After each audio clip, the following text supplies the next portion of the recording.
Uchiha Naruto. Hiruzen had only seen such darkness in the eyes of everyone in the council room in times of war, but then again what they had just been through had been worse than war. The Fox had taken so much, so many were dead, and their hero was gone. Minato Namikaze was gone.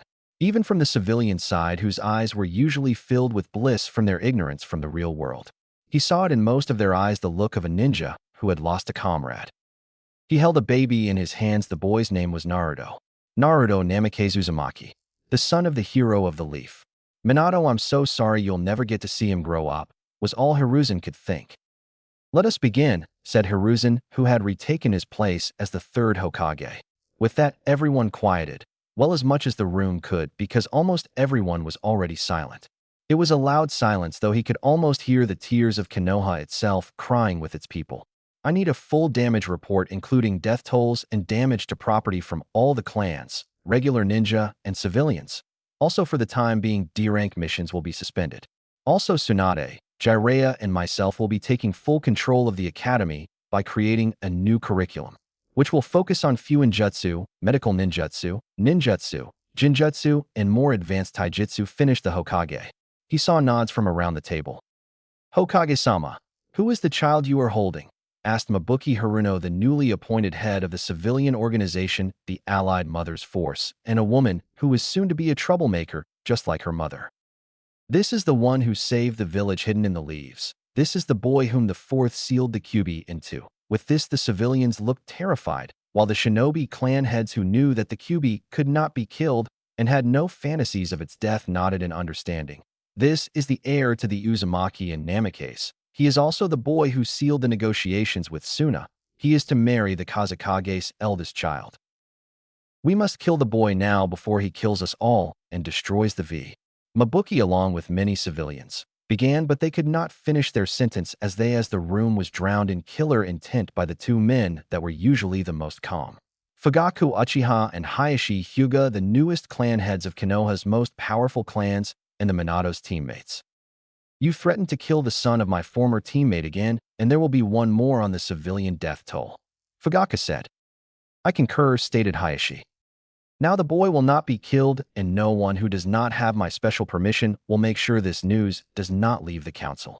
Whoever speaks of it without my permission will die, and their family exiled. I asked the civilian council to leave, which includes Danzo, Hamaru, and Koharu. The civilians departed the room, many sneering, including the elders. Minato left a letter for all of you. Here it goes. Dear friends, I have sealed half of the Kyuubi into Naruto. The seal I have used will slowly filter its chakra into Naruto. Now I would like for someone to take him in. But please let him, when he becomes a shinobi, let him rebuild his clan.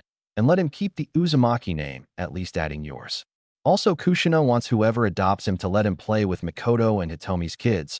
She said they always talked about it as Team Tsunade. I have instructed Jiraiya to give him my jutsu scrolls when he is 8, but those are for him, not the clan that adopts him. Lastly, as per our agreement with Suna, he will spend 3 months there, and Temari will spend 3 months here until she is 9. When he becomes a genin of Konoha, make him aware of the marriage. He will have to have CRA, and the Kazekage understands this.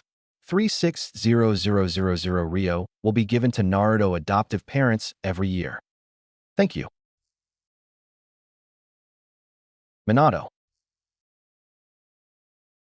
So is anyone interested? The third asked. I can't. Hitomi is still pregnant and is having difficulties. It would be too hard for her, Hayashi said. He looked solemn and saddened at this, like he was unable to help the man who had become his friend. I will do it. Mikoto and I already have Sasuke, so it will be difficult raising them both, but since Hayashi understandably can, I will. Spoke Fugaku, who was internally moved knowing that his friend and teammate wrote that letter knowing that he was going to die, sacrificing his life for the village. I know Minato would have been happy with you as a guardian. All of you though know this. Naruto may know of Kushina, but not of Minato, at least not until he is made a jounin because of Minato's enemies. IWA would have an army here yesterday if they knew. He may now of the Kyuubi only when it is necessary, and I will leave that decision for Fugaku. So if you would sign here as his guardian Fugaku and you here as his alternate guardian Hayashi, he will be known as Naruto Uzumaki Uchiha. And you may both be able to tell your clans, but warn them of the consequences of telling others. They both signed, and the meeting was dismissed as Fugaku left to tell the news to his clan. At the Uchiha compound, 8 p.m. Now that everyone is here, I will begin. Today I have adopted a child, Naruto Umakinamika's Uchiha. He is to be the new head of the Uzumaki Namikaze clan at 16, but until then he is the son of the head of the Uchiha clan. He was the son of the fourth and is the Jinchuriki of the Kyuubi. I expect you all to treat him as you would Sasuke or Itachi or face the consequences, and know this, I will not simply allow an Uchiha to be banished. Now you may not speak a word of this to anyone outside of the Hyuga clan or our own, and never mention the name Namikaze or Kyuubi in his presence. Is this understood? The crowd said, "Hi," and returned to their home to sleep. They knew their leader would never put them in harm's way. Fugaku had already sent a clan member to add another crib for the nursery. He and Itachi walked home. He had already explained to him and Mikoto, who was at home with Sasuke. They were silent in their short walk, and when they arrived at the house, Fugaku gave the baby to Mikoto and went to shower. "Oka-san, can I hold him?" said a 6-year-old Itachi, who had just enrolled at the ninja academy. "Of course, Itachi-chan, he is your Ototo after all," said Mikoto as he handed Naruto to him. "Just be careful," she said as he went to his room, leaving Itachi sitting in the nursery with just Saki in the other crib. Naruto began to cry, but Itachi hushed him and said just as he said to Sasuke on the day of Naruto's birthday, "Hush, Naruto-chan, I will protect you and Sasuke no matter what." And with that he put Naruto into his crib and went to bed. The next day Itachi was returning from school and heard crying. He found a shinobi of Konoha with a full black mask and his mom on the floor. He then saw Naruto in the man's arm. He attacked furious at the man, but still he was being careful not to hurt his brother, and then the jounin punched him, sending him to the floor. Itachi blinked and he saw everything more clearly. So this is what the Sharingan does. I don't have time to worry about getting the Sharingan now. I must keep my promise. I must save Naruto. You have no idea what you have done. Nobody will harm my brother, said Itachi. Demonic illusion. Crow's attack. He said, speaking calmly. He had already known the C-rank Jinjutsu and knew the Sharingan would make it stronger. He caught Naruto and knocked out the man who was hopefully still dreaming of crows attacking him and pecking him apart. He then put a Jinjutsu on Naruto, Heavenly Illusions, Butterfly Dreams. After putting Naruto in his crib, Itachi tied up the man and got one of the chakra seals his father had gotten him and put it on the man's back. He picked up his mom and put her on the couch. He hadn't wanted to worry the other members of the clan, so he decided to wait for his Tusan. About 20 minutes later, the man woke up, but he couldn't move because of the way Itachi tied and taped the man up. Fugaku came home, and Itachi told him what happened. Fugaku called in 2 guards and told them to guard Itachi, Sasuke, Naruto, and the still sleeping Mikoto. He also asked Hayashi if he could send over a guard because the Byakugan was great for long-range surveillance, so if anything happened the Hyuga guard could get back up without being noticed. He then took the man who tried to kidnap his son to the third. Fugaku, I am sorry for what happened, and I will assign an Umbu guard to trail Itachi and another to watch Sasuke and Naruto. I believe Kakashi and another Umbu will watch the boys, but will also do missions, so they'll be on rotation, and Yamato should do to trail Itachi, since I don't want him to leave the village just yet. But if this man has a certain seal on his tongue, I believe I may actually be able to end the man responsible for this, said the third, and Fugaku nodded, untaping the man's mouth and telling him to stick out his tongue, which he did. The third saw the seal. Hexagram curse. Concealment revealed. The third said, removing the mark. Who gave you this mission? Danzo was all the man said. Hiruzen restrained himself from using his famed bloodless killing technique, as he would use this man as evidence, and then told Fugaku there would be a complete council meeting tomorrow. With that, Fugaku went home checking on Itachi and told him he was very proud of him for protecting his brother and activating his Sharingan. Tusen, I promised Naruto and Sasuke I would protect them. All I did was keep my promise, said Itachi. His father smiled, never being more proud of anything his son said, and told him to rest. Next morning. Hokage-sama, if I may ask why you have called this council meeting? Asked Shikaka. He thought that these council meetings were troublesome, especially ones at 6 in the morning. While Narasen, a leaf shinobi, attempted to attack Naruto, replied the third, but the boy's elder brother was able to stop him. Was the man caught? Asked Danzo in a slightly disappointed manner. He was rather upset that a 7-year-old stopped a member of his root, even with a Sharingan. Unfortunately, no, Danzo-san, replied Fugaku. With that, Danzo gave the slightest smirk. At least the man wasn't foolish enough to be caught. But then again, the seal would stop him from talking if he was. No one could break my seal. The meeting was called to order when Koharu arrived. For the first order of business, said Hiruzen before he paused. Several Umbu walked into the room. The one leading the group of four spoke. Danzo Shimura, you are under arrest for ordering the kidnapping of Naruto Uzumaki Uchiha. This council is your judge and jury. If you attempt to escape, we have been given authority to use lethal force. Danzo was more than shocked. How could this be? There is no way they removed the seal.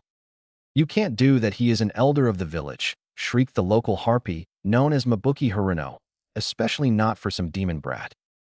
This is a ninja village civilian, and you hold no power, only the Hokage does, so never tell him what he can and can't do. Know this: if you ever calls Naruto a demon again, I am not against assassination missions, said Hayashi. He couldn't stand the Haruno scum. Bring him in, Hiruzen said. Then another Umbu brought the kidnapper in. Also, Hayashi, if you would please use your Byakugan to see if he is telling the truth. Of course, Hokage-sama, said Hayashi. Were you involved in an attempt to kidnap Naruto Uzumaki Uchiha? Asked Hiruzen.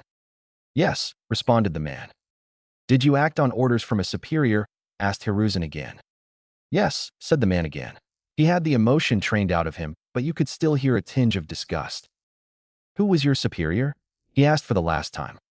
Danzo Shimura, answered the man. All the statements made were truthful, said Hayashi. As the Sandaime Hokage of Konohagakure, I hereby sentence these two men to death to be carried out immediately. The Hokage said. Then the two Umbu quickly snapped their necks and severed their cervical spines. The men died, and that was the last time anyone said the name Danzo in the council room. The meeting is dismissed, uttered the third. 5 years later. Goodbye Temari-chan, Kankuro-kun, and Gara-kun, chorused the three heirs as their friends left. Temari had started coming to Konoha as per the treaty, but this was one of the times her brothers came along. Hinata had become good friends with Sasuke and Naruto. Fugaku walked them as they dropped Hinata off. They said their goodbyes. Hinata wasn't shy since she made friends with Naruto and Sasuke. She was also more confident. She wasn't so nervous scared when the man kidnapped her, so she had screamed at the Kumonin had attacked, and Hizayashi came to her rescue, and instead of killing the man, he simply knocked him out. This helped the relationship between Hayashi and Hizayashi, allowing Niji and Hinata to become. Niji had comforted Hinata when her mom died. At the Uchiha compound. Boys, go inside and put on your gear. Today we start ninjutsu and weapons training in addition to taijutsu, strength, endurance, and speed. Yes, that's so cool too, San. Sasuke, now we can be as strong as Onisan. Naruto yelled excitedly. Yeah, Naruto, let's go, said Sasuke. Naruto came outside first. He wore the clothes his uncle, Ero-Senin, had given him. He wore black ninja shorts, and he also wore a black long-sleeve shirt. On top of that, he wore a ripped short-sleeved hooded coat with a thick black trim on it. On the left was the Uchiha clan symbol, and the right was Uzumaki clan symbol, and in the middle was the symbol of Konoha. Sasuke followed, wearing gray pants and a gray shirt with the Uchiha symbol on the front, and the back was Konoha's symbol. Both of you are already prodigies based on your chakra reserves, taijutsu, endurance, speed, and strength. Now we'll see how you do with ninjutsu. Here, use these pieces of paper and channel your chakra into them, said a curious Fugaku. Yes, Oto-san, said Naruto and Sasuke in unison as they both did as they were told. The result of this test surprised Fugaku more than when Mikoto told him she was. Naruto and Sasuke both had the same thing occurred to the adoptive brothers. Their pieces of paper sliced into four. The first piece caught on fire, the second turned to mud, and the third became wet, and the fourth crumpled. Impossible was all Fugaku could say. To have 5 natural affinities wasn't prodigious, it was the stuff of legends. Naruto, have you and Sasuke ever made a blood pact? Yes, about trying to be as strong as Itachi Onisan, Naruto responded in a confused way. Both of you, we need to talk, said Fugaku as they went inside. Naruto, the day you were born, a demon fox called the Kyubi attacked the village. To protect the village, your father sealed it inside of you. I want you both to know, son, you're not evil, and anyone who says that will answer to me. You can't tell anyone outside the clan we talked about this, okay? Both boys nodded. Now we're going to try and talk to the Kyubi, so Sasuke held Naruto's hand. The boys did as they were told, and then Fugaku said, viewing seal, mirror to glass. The three of them appeared outside a dojo, And then they walked forward into it only to see a girl in a kimono training in Kenjutsu. The girl turned and looked at them.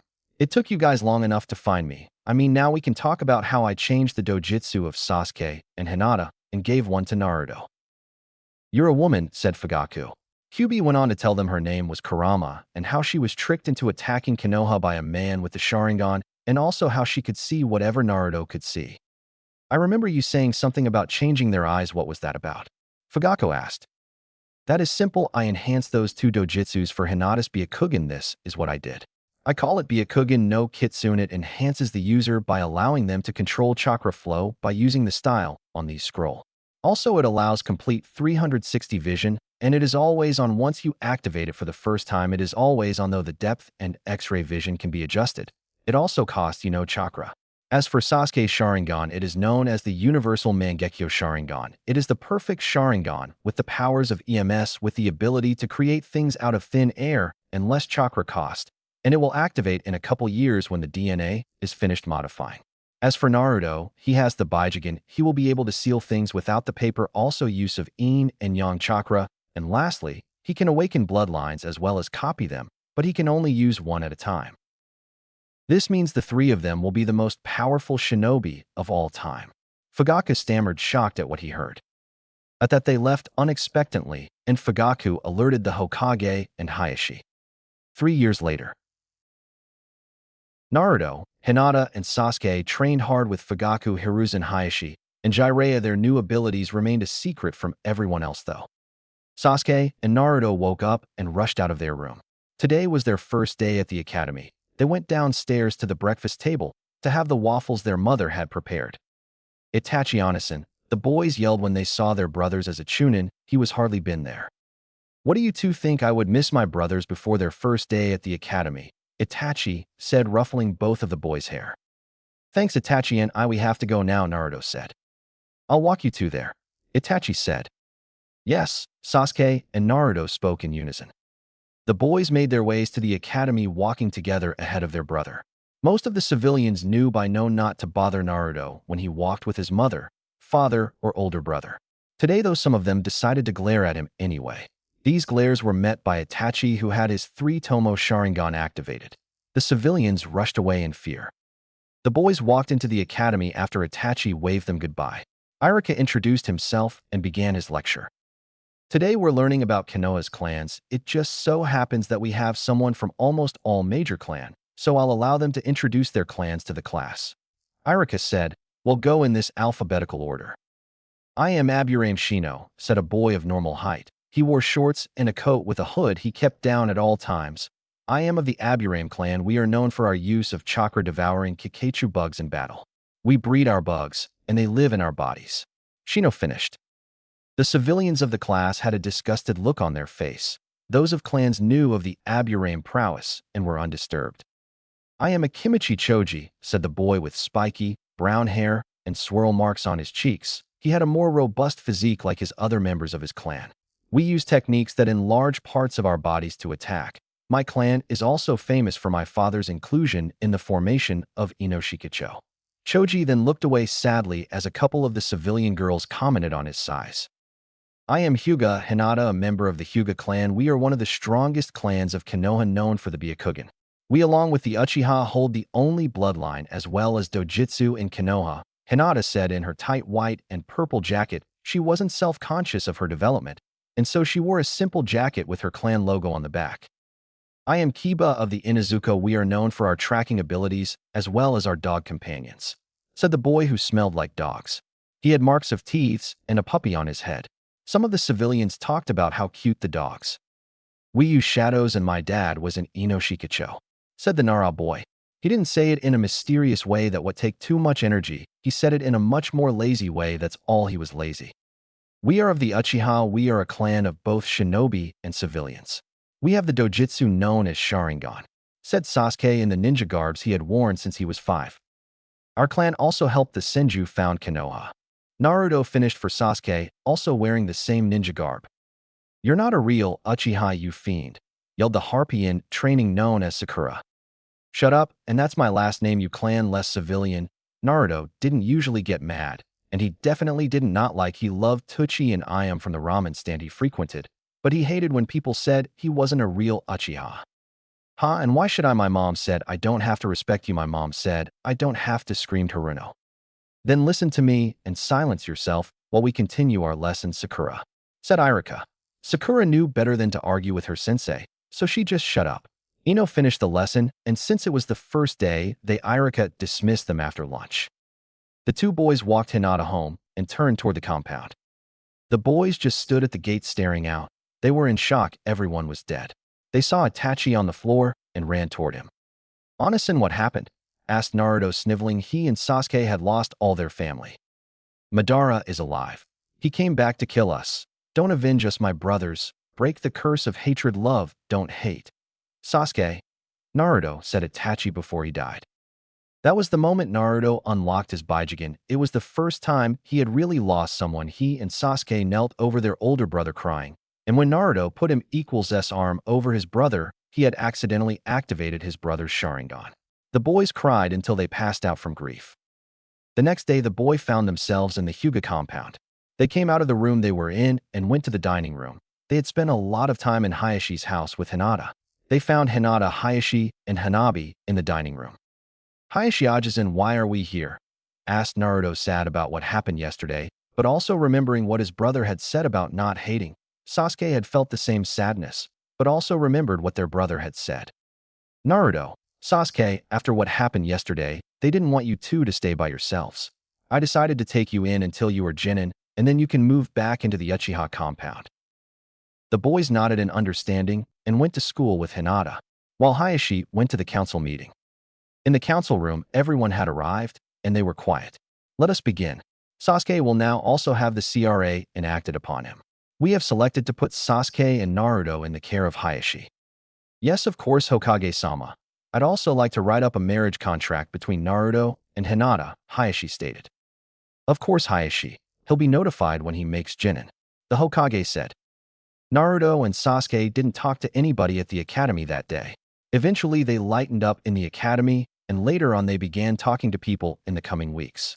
They had a normal academy and home life. In the next years, the Dojutsu trio were at the top of the academy. Graduation day. Naruto woke up a little before his brother.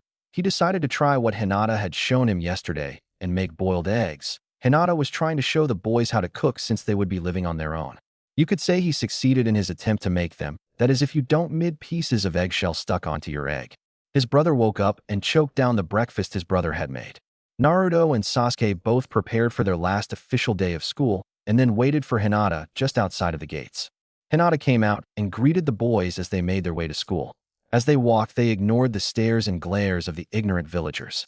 When they reached the classroom, they entered and took their seats. Okay, class. Today you will be taking the final part of your exam, ninjutsu. The class rankings are as such, so far. 1. Sasuke Uchiha. 1. Naruto Uchiha. 1. Hinata Hyuga. 2. Shino Aburame. 3. Sakura Haruno. 4. Kiba Inuzuka. 5. Choji Akimichi. 6. Nara Shikamaru. 7. Ino Yamanaka. We will go in that order for the exam. The exams were finished by 3 o'clock that day, and the class rankings remained the same. Ino is not dead, last some random civilian is. While we all made first place, said Naruto with his usual happy nature.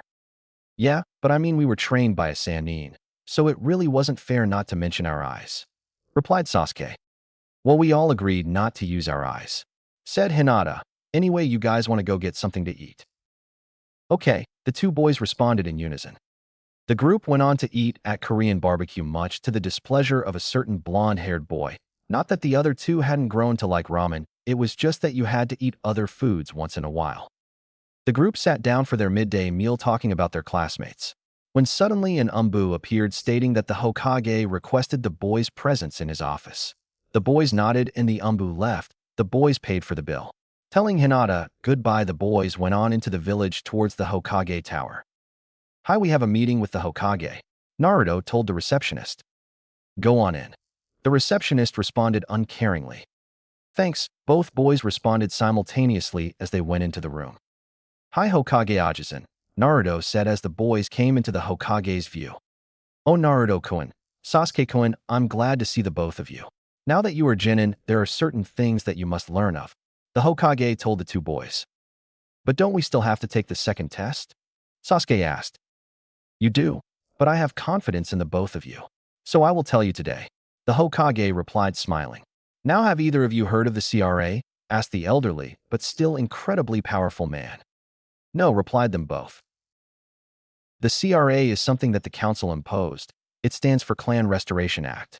Its main purpose is to ensure the continuity of bloodlines like the Sharingan or the Byakugan, said the Hokage before he was interrupted. What does this have to do with us? Asked a certain blonde, impatient ninja. If you would let me continue. The boy nodded, hearing the slight agitation in the old man's voice. The CRA is enacted when someone is the last wielder of a bloodline. The CRA has three parts to it. The first is forced polygamy, or having multiple wives in the CRA. The person has 4 wives. The second part is the lowering of the marrying age to 14, or whenever the person makes chunin. The last part is accommodation, which basically means the village provides you with a compound. Now there are rules to the CRA as well, such as having to be married to 4 people by 16, or having people selected for you.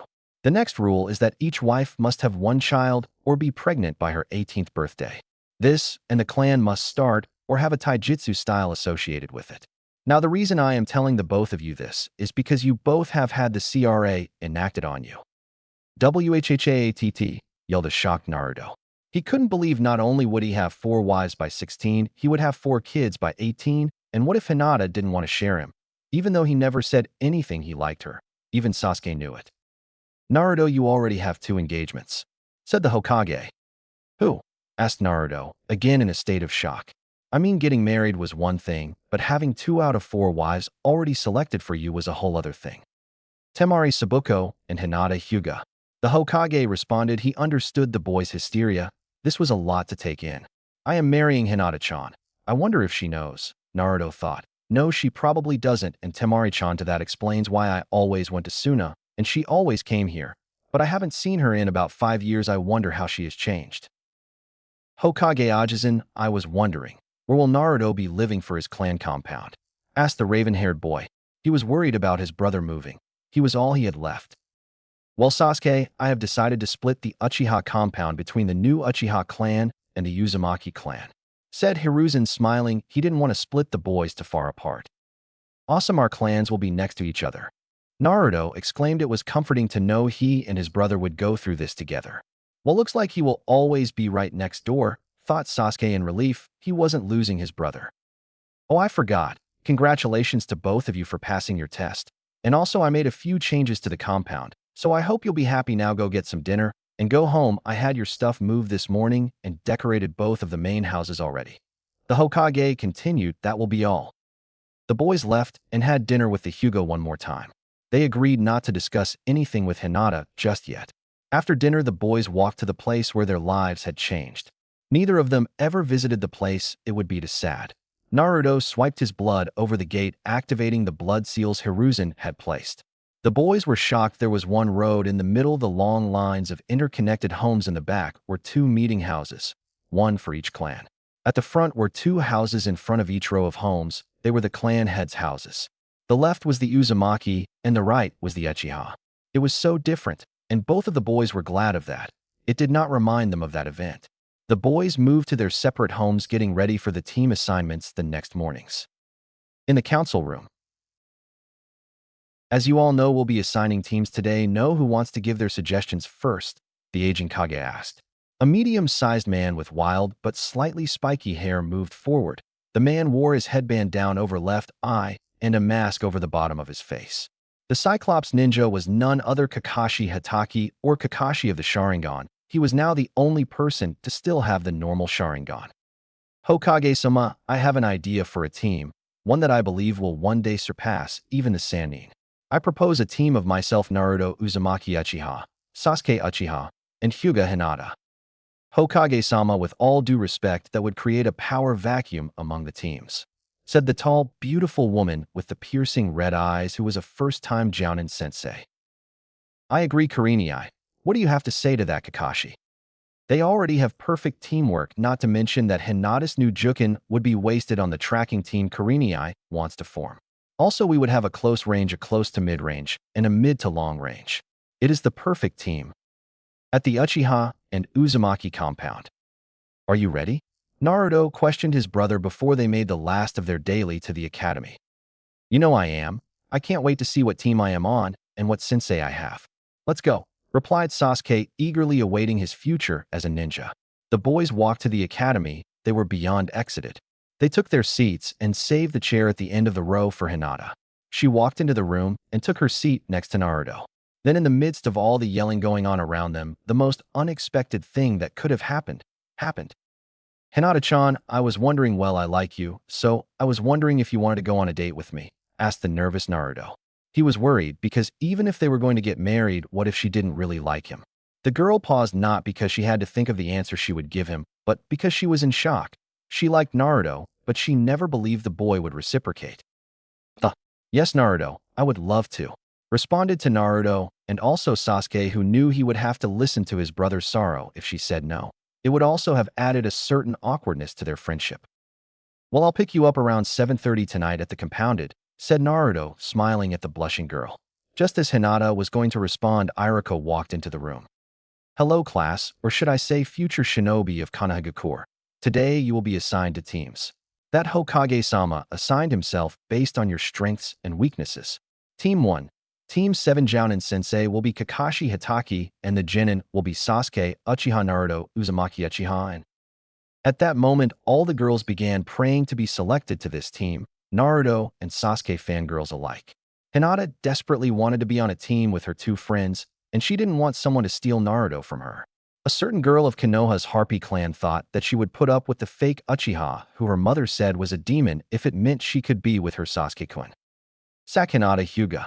Iruka chided to himself, if there was one student he couldn't stand, it was Haruno Sakura. He prayed for Kiba and Shino. Liar, I must be on the team with Sasuke-kun, said the pink-haired girl.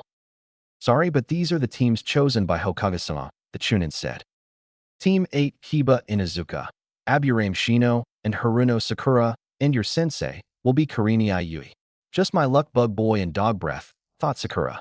Iruka went on. Team 10 Ino Yamanaka, Nara Shikamaru, and Akimichi Choji, and your sensei will be Saratobi Asuma.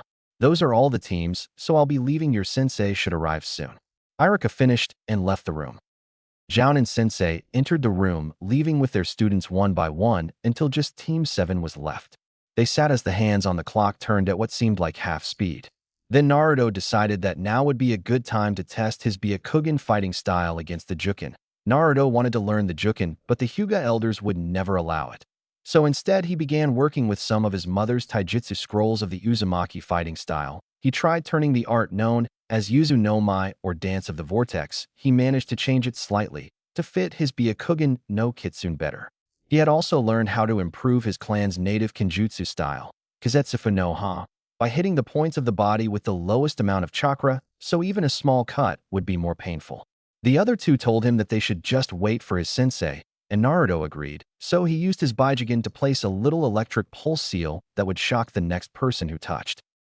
Soon the cycloptic man touched the knob being zapped. He just brushed it off and walked on into the room. Naruto was angry. The man didn't even look surprised. Then the Jounin walked. You see, there were two old ladies who needed help crossing the road, so Kakashi used one of his top 10 favorite trademarked excuses. Now meet me upstairs. Before the Genin knew it, their sensei had shined out of the room. The three heirs walked up the stairs to the roof of the academy and then sat at the bench in front of their sensei, who was leaning on the railing.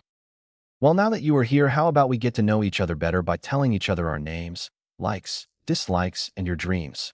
Started Kakashi, wondering about the trio that would be his students. Well, that was if they passed the test. Why don't you go first, sensei? Sasuke told Kakashi, trying to get to know more about the man. Fine, my name is Kakashi Hitaki. My likes, well, they really of your concern. My dislikes, again, not really your concern either. As for my dreams, well, I don't want to share them with you. Finished Kakashi. The ninja in front of him just stared as their sweat dropped. Well, that was informative. Anyway, my name is Uchiha Uzumaki Naruto, and my likes are ramen, training, my friends, and my brother. My dislikes are those that harm others and the innocent, as well as bullies. My dreams are to become Hokage so I can protect everyone. My other dream is to rebuild my clan and learn who my birth father was. Spoke an exuberant Naruto. While he didn't show any anger towards the man who killed his family, I wonder how his brother feels though. Kakashi thought. My name is Uchiha Sasuke, and my likes are training, my brother, and my friends. My dislikes are who take things from others and hurt them, as well as those who say my brother isn't a real Uchiha and glare at him. My dream is to rebuild my clan and take my brother's former position as Umbu captain and then father's former position as chief of the military police. Sasuke finished. He only wants to honor his family, not avenge them. Kakashi thought again. I am Hyuga Hinata. I like spending time with my two best friends as well as my other friends as well as my sister and cousin. I dislike the separation within my family and people who see kindness as weakness. My dream is for the caged bird seal to be eradicated. Hinata said. Well, we will see if you guys make Genin tomorrow. Meet me tomorrow at the training ground at 7. Oh, and don't eat breakfast or you will throw up, said the Jounin nonchalantly. Well, let's see if these so-called prodigies follow orders blindly or not, though the Jounin, who caught himself smirking before he shunshined away. That was interesting, Naruto said. You can say that again, concurred Sasuke as they walked on. The trio now known as Team 7 ate lunch after running into Team 10. The boys then dropped Hinata off, reminding her to eat breakfast. Naruto told Hinata he would pick her up at 7:30. The boys then left to train at their compound. Naruto was genuinely concerned about his first date. He took a shower having just trained. He then selected some of his more fancy civilian attire. He thought about where he was going to take her, realizing that he hadn't even considered it. He decided on a new sushi place. Naruto stood and gulped just outside of where he could be seen from the Hyuga compound, which was pretty far considering the range of the Byakugan. He then continued, finally making it to the gate.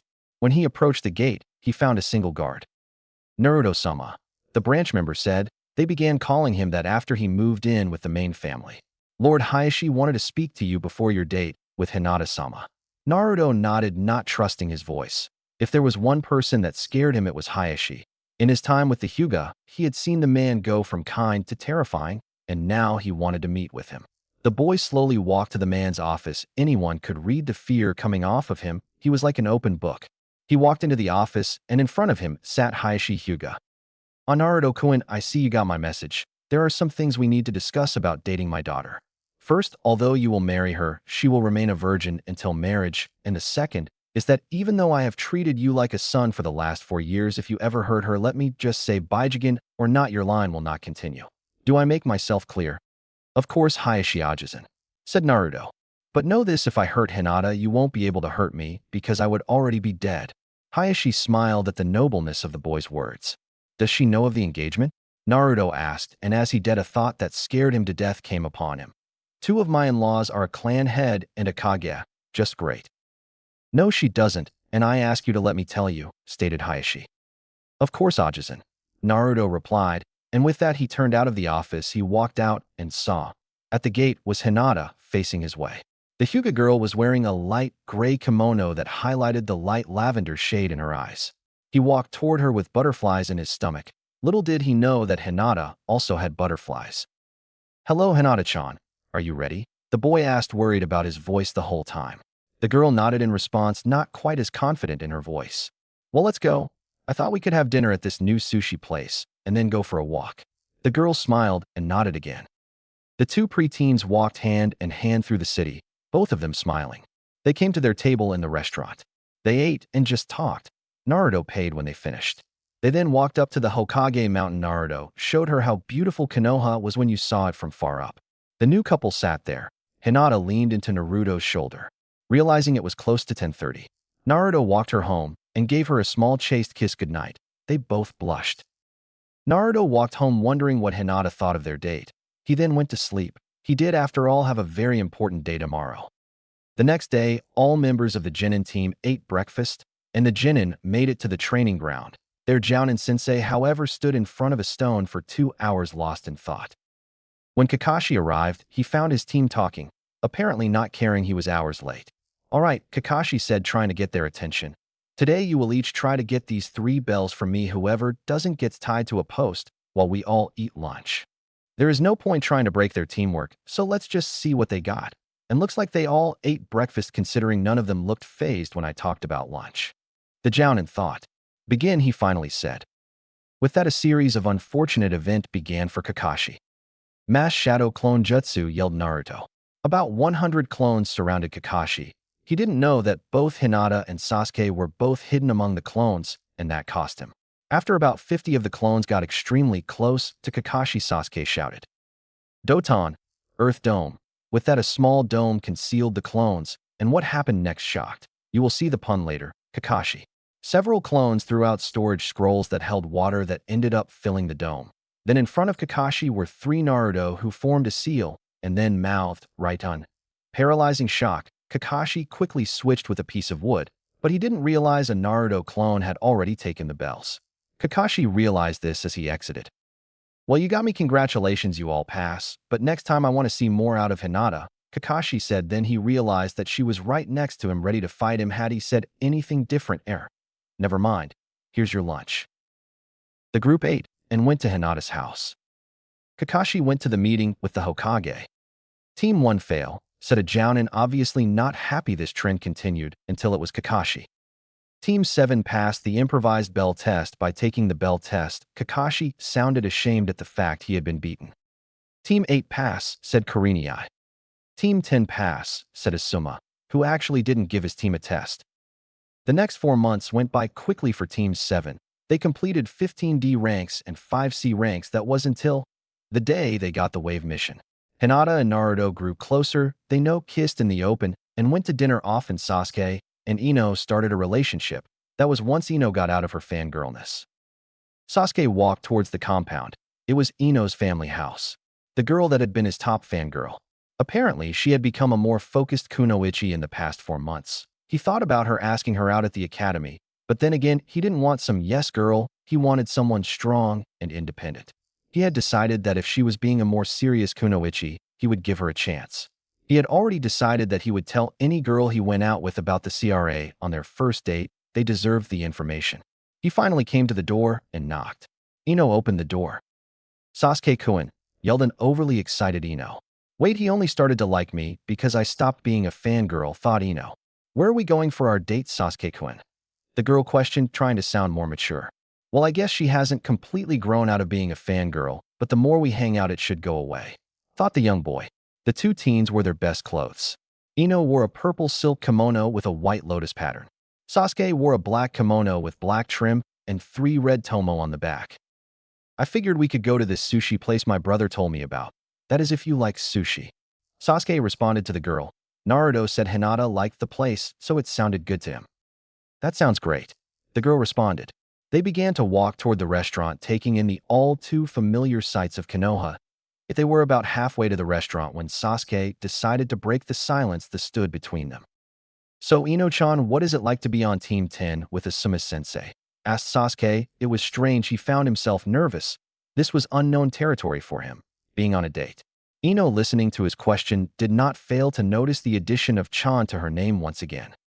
"Well, Shikamaru is lazy as ever, but he does sometimes get serious on mission. Choji still eats all the time. And Asuma-sensei isn't that bad, but he usually just plays shogi with Shikamaru." "What about your team, how are they?" asked the girl, stopping herself from rambling. "Naruto and Hinata. Well, one of them is my brother, and the other has been since forever, so it's great spending time with them. Kakashi-sensei is always late, but he always takes missions seriously, especially the C-rank ones." "Has your team done any C-rank missions?" asked the boy, trying to learn more about the girl who one day might become his wife. "No, not yet, but Sensei says we should be going on one next week." Ino replied, a little ashamed. She knew Sasuke's team had already completed 5C ranks. "I'm sure you'll do great." Sasuke wasn't usually the comforting type, but he could hear the doubt in the girl. Just as Ino was going to respond, Konoha's resident mythological creature showed up. "Sasuke-kun, what are you doing with Ino Pig?" screeched the thing that most people called Sakura. "If you must know, Sakura-san, Ino-chan and I are on a date, and I would like it very much if you would leave us alone and refrain from calling her a pig," replied Sasuke. Sure, Ino and he were only on their first date, but that didn't mean he would stand for someone calling her a pig, especially someone whose forehead was the size of a piglet. "He is on a date with that pig," thought outer Sakura. "That bitch stole our man, and her," screamed inner Sakura. "Yeah, you're right. Sasuke must be mine. I won't let Ino Pig have him." "Damn right, I am, and no we won't." Then, as Sakura came out of the trance that occurred when she talked to her true personality, she found Sasuke and Ino gone, and she skulked away fuming about how she got away. Well, that was a close one. Thank Kami we are finally here, said Sasuke under his breath. Sure, Ino was bad, but Sakura. As they walked into the restaurant, Sasuke asked the marteti, may we have a table for two? The short, bald man nodded and led the blossoming couple toward the table that would be theirs for the night. Sasuke pulled out Ino's chair and then proceeded to sit down. Ino walked around the place. The decorum was nice. There were paintings of forests and flowers. There were even a couple of bonsai. Hello, are you ready to order? Asked the server, who was a teenage boy a little older than the two. Yes, I'll have the tamaki, replied Sasuke. The cone-shaped sushi was something Hinata introduced him to. It was a safe bet to call him addicted. Not as bad as Naruto and ramen, but pretty bad. I'll have the gunkan maki, continued Ino. She was never a big fan of sushi until she tried that dish, which she loved almost more than any other. Their food came, and they began eating. They continued talking until they finished their meal, at which point they left, and as Sasuke walked Ino home, he brought up the CRA. So Ino, I think there is something I have to tell you, considering that I had a great time and really want to see you again. You see, the council created something called the CRA. It makes it so I have to have 4 wives. The boy began. He saw the shock already building on Ino's face. And each has to have a child by the time they are 18. I don't know how you feel, but I didn't want to keep this from you. Finished Sasuke. It came out rushed, but at least he got it out. He has to have 4 wives, and I'd have to have a child by 18. Is he joking? No, he doesn't joke. I know him well enough to know better than that. Naruto is pretty much enough comedic release for that trio. I really like him, but can I share him? At least I'd have people going through this with me. What do I say? The platinum-haired girl thought. Well, Sasuke, I have liked you for a long time, but I need to think about this, okay? Said Ino hesitantly. She didn't want to lose her shot at Sasuke. Of course, Ino-chan, I would be worried if you didn't time. Besides, it isn't like we would be getting married tomorrow. He said this as the couple came to the door. Sasuke smiled at Ino and kissed her on the cheek, and she blushed. Sasuke kissed me, she thought. They said their goodbyes, and Ino went inside. Sasuke went home to think about the date. Team 7, a man has submitted a simple escort and guard mission, but considering the instability of the country that he is going to, Wave Country, I am worried about surprises. Unfortunately, I cannot afford to send a team of Chunin on this mission, so I have decided that you are the best option for this. Said the third. He was genuinely concerned about sending any other Genin team on this mission, but Team Dojutsu wasn't the average team of Genin. Of course, Hokage-sama, we will do our best to reach your expectations, responded Sasuke, not wanting his younger brother to embarrass the team. I hope so, Sasuke-kun, the Kage said. Then he said slightly louder, you can send in Tazuna-san now. With that, the doors opens, and a man whose sake-filled breath could be smelled from Water Country stumbled into the room. He then spoke. These are the brats that are supposed to protect me. The blonde one looks goofy. That guy, I mean, how he can see with one eye, stuttered the drunken old man who was the only hope for his country. Sir, I can assure you that my team will protect you, replied Kakashi. When their sensei finished, Sasuke waited for his brother's snide remarks, but they never came. He looked over to Naruto and Hinata, expecting to see them holding hand, but instead he found them an arm's length apart. He thought, I wondered what Naruto did now. I better talk to Hinata. I want all of you to pack for a 3-week mission, Kakashi said, interrupting Sasuke's thoughts, and the cycloptic man left. Naruto, would you mind packing for me? I have to do something before we leave, asked Sasuke. Naruto nodded and left. As Naruto was out of sight, Sasuke caught up to Hinata. Hinata-chan, I know it isn't my business, but why are you mad at Naruto? Questioned Sasuke. Hinata responded. Well, last night. Flashback. Hinata and Hanabi sat in the former's room. They were pressing flowers. It was what they always did after training. It reminded her of times when she was young and would do this with her mother. Hinata-sama, your father requests your presence, said the branch member who stood at the doorway of the large room. Thank you, Naidoma-san. And Hanabi, keep pressing, I'll be back soon, said the lavender-eyed girl. She then walked to her father's office. When she arrived, she took the seat in front of him. Hinata-chan, there is something we need to talk about, but you must promise not to interrupt me. The girl nodded, wondering why her father would have her promise that, Hinata, you are betrothed to Naruto, and not only that, but Naruto must take 4 wives. Hinata was starting to get the whole no interrupting thing. Also, you must bear a child by your 18th birthday. The man finished with a sigh, worried about his daughter's response. This was a lot to take in. Flashback. So you are mad because you have to marry Naruto? Sasuke asked. He honestly never thought this would have been Hinata's reaction. Shocked, surprised, sure, but upset. He swore she had liked him enough to marry him. No, I'm mad because he didn't tell me himself, Hinata responded. Sasuke face-palmed and looked at Hinata. Your dad should really tell the whole story. He was the one that asked Naruto to let him tell you, Hinata. Responded Sasuke. He understood how that could cause her to be upset. He was also glad he wouldn't have to deal with a moping Naruto. At the gate stood Team Dojutsu and Tazuna. Hinata now stood closer to Naruto like she usually did and had given him a kiss when he arrived. Naruto, ignorant to why Hinata had been mad, just went with the flow. The group walked Hinata behind Tazuna, Sasuke to the left and Naruto to the right, while Kakashi walked in front. Hinata had her Byakugan activated. She saw a group of 3 low Umbu-level ninja. They were running towards them. 3 shinobi coming our way, yelled Hinata. In all of their C ranks, they had never once fought actual shinobi, only bandits. Hinata fall back to protect Tazuna. Naruto, Sasuke, you're with me, Kakashi said. He saw the doubt in Hinata's pupil-less eyes. The genin followed their orders.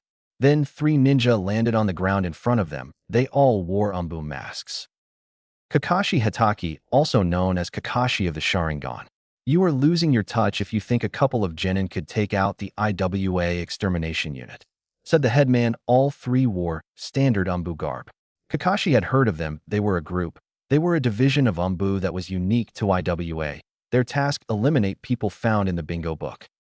You would be surprised what they are capable of. Naruto, Sasuke, no playing around, Kakashi said.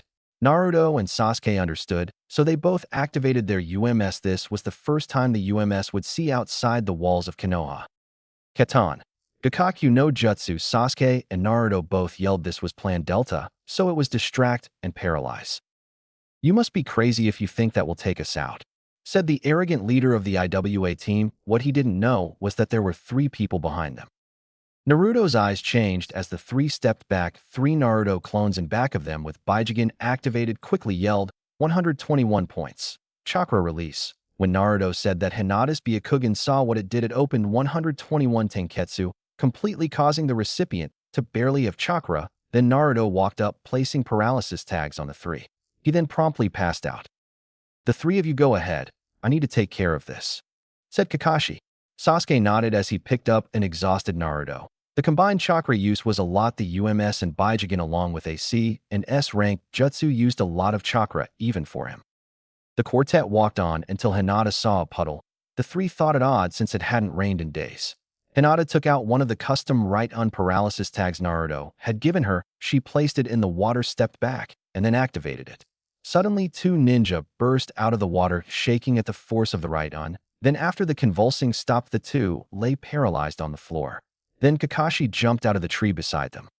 Sometimes I wish you guys weren't so efficient. I wanted to see who these 2, the demon brothers, were going for, Kakashi said. 5 ninja in one day, definitely not a C rank. It was me. You see, in Wave Country, a man named Gato has taken over. I'm building the bridge, so he can't control the economy anymore.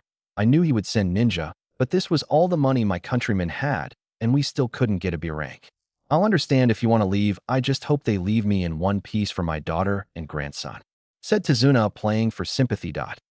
Don't try for sympathy, we won't give you any. But the Hokage gave my team this mission because he thought there was something fishy going on.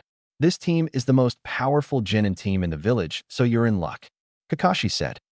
Thanks. Now let's keep going. I need to hurry and finish this bridge, said Tazuna.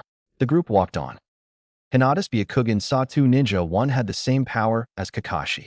You 2 can come out now, yelled Hinata to the rest of the group's surprise. Out of the bushes jumped 2 ninja. One was tall and noticeably muscular. He had pale skin, short spiky black hair, brown eyes, and small eyebrows. He had bandages like a mask over the bottom half of his face. The ninja on his left had long black hair, pale skin, a slender frame, and was also quite short. She wore an Umbu mask. Zabuza Momochi, Demon of the Mist, a rank missing nin of Kirihagakure, wanted for treason against the Mizukage, said Kakashi.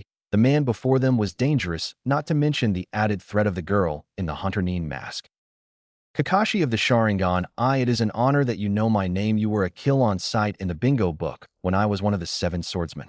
But why don't you and the kid step aside while we kill the old man, said Zabuza. Kakashi threw 3 kunai at Zabuza. They all missed. What the target didn't see was the inscriptions on the kunai. Naruto had given his whole team these kunai. They were the parts of the 3-point paralysis seal jutsu. Zabuza was now completely immobilized. How did you do that? Thought the trapped Zabuza, but his thoughts were interrupted. Why do you need to kill the old man? Asked the now walking Naruto out of the blue. He had positioned himself in front of Hinata much to her disdain. Well, you see, kid, running from Hunter Neen isn't cheap. Responded Zabuza, unsure why he was answering the runt, and also how he managed to get trapped.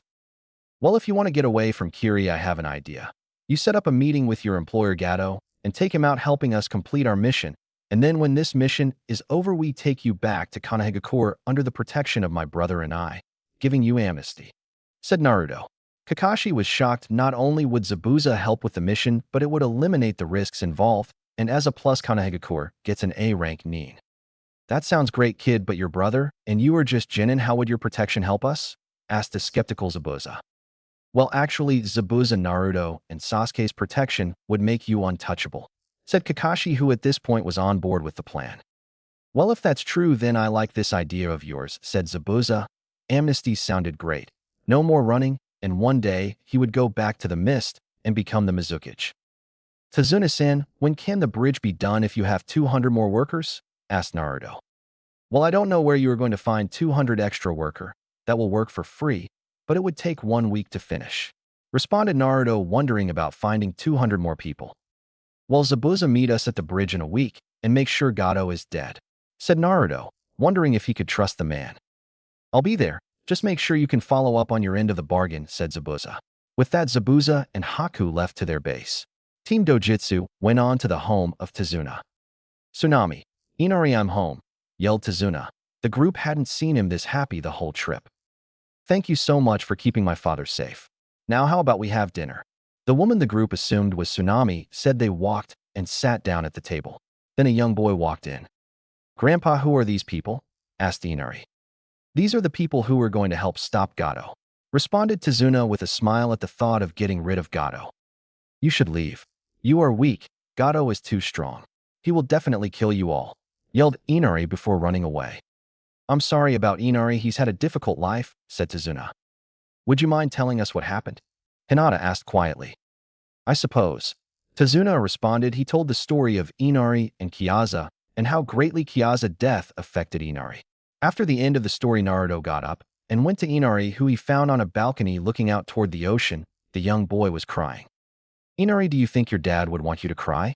"No, he would want you to help your grandfather and continue his legacy," said Naruto in the most determined voice he could muster. "What do you know about pain?"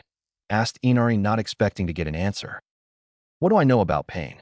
Well, a man killed the entire clan that adopted me except for my brother, and most of the villagers hate me. But I get it, you are one of those people who think they are the only ones who know pain. What about your mom? She lost Kyaza too.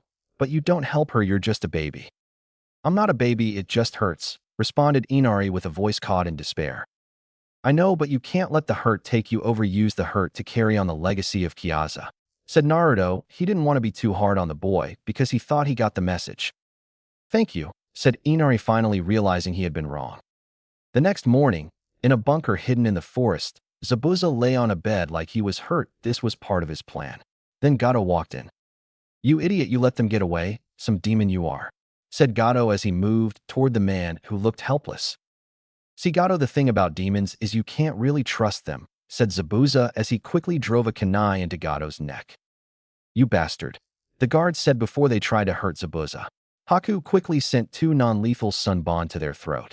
The 2 bodies of the men hit the floor. "Haku, why don't you go into the forest or something while I clean up," said Zabuza. "Yes, Zabuza-sama." She left the compound and went toward the ocean. On her way there, she came upon a certain raven-haired boy. She shook him till he woke. "You know, if you sleep outside, it's not good for," said Haku. "I know, I was training and I feel asleep.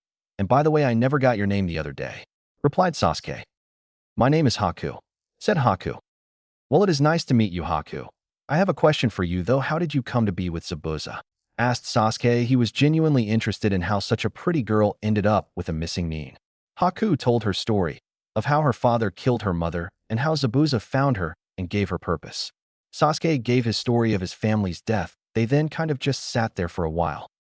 Sasuke, it was nice talking to you, but I have to go back to Zabuza-sama, said Haku. Okay, Haku. But before you go, I was wondering, would you like to go on a date when we go back home? Sasuke couldn't believe he asked a girl he just met on a date. Okay, Sasuke, replied Haku before she left. As soon as she was turned around, a light blush appeared. She stepped back into the hideaway and told Zabuza about her meeting, leaving out the date, of course.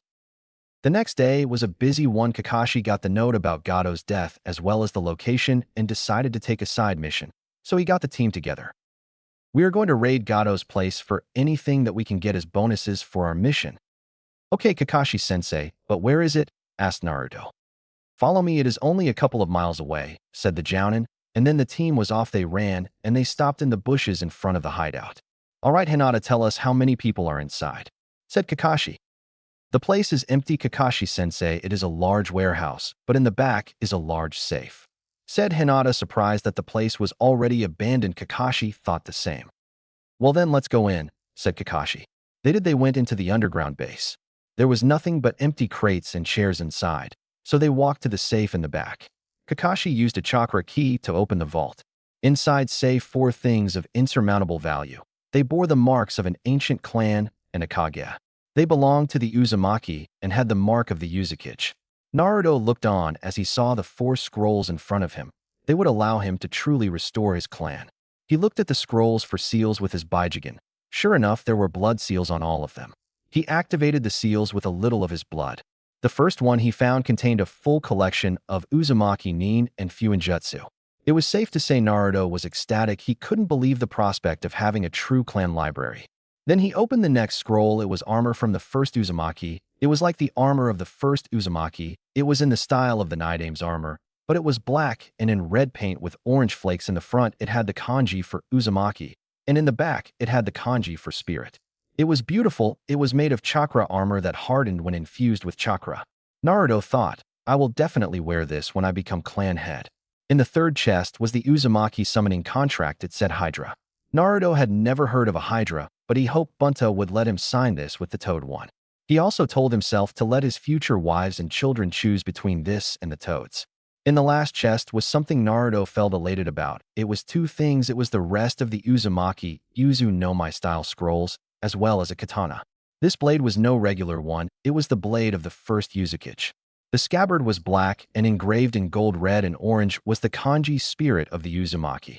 The handle was red, orange, and black braiding, and at the bottom was the clan symbol. The blade itself was magnificent. The hamon was like rolling waves, and the blade had engraved first Uchiha.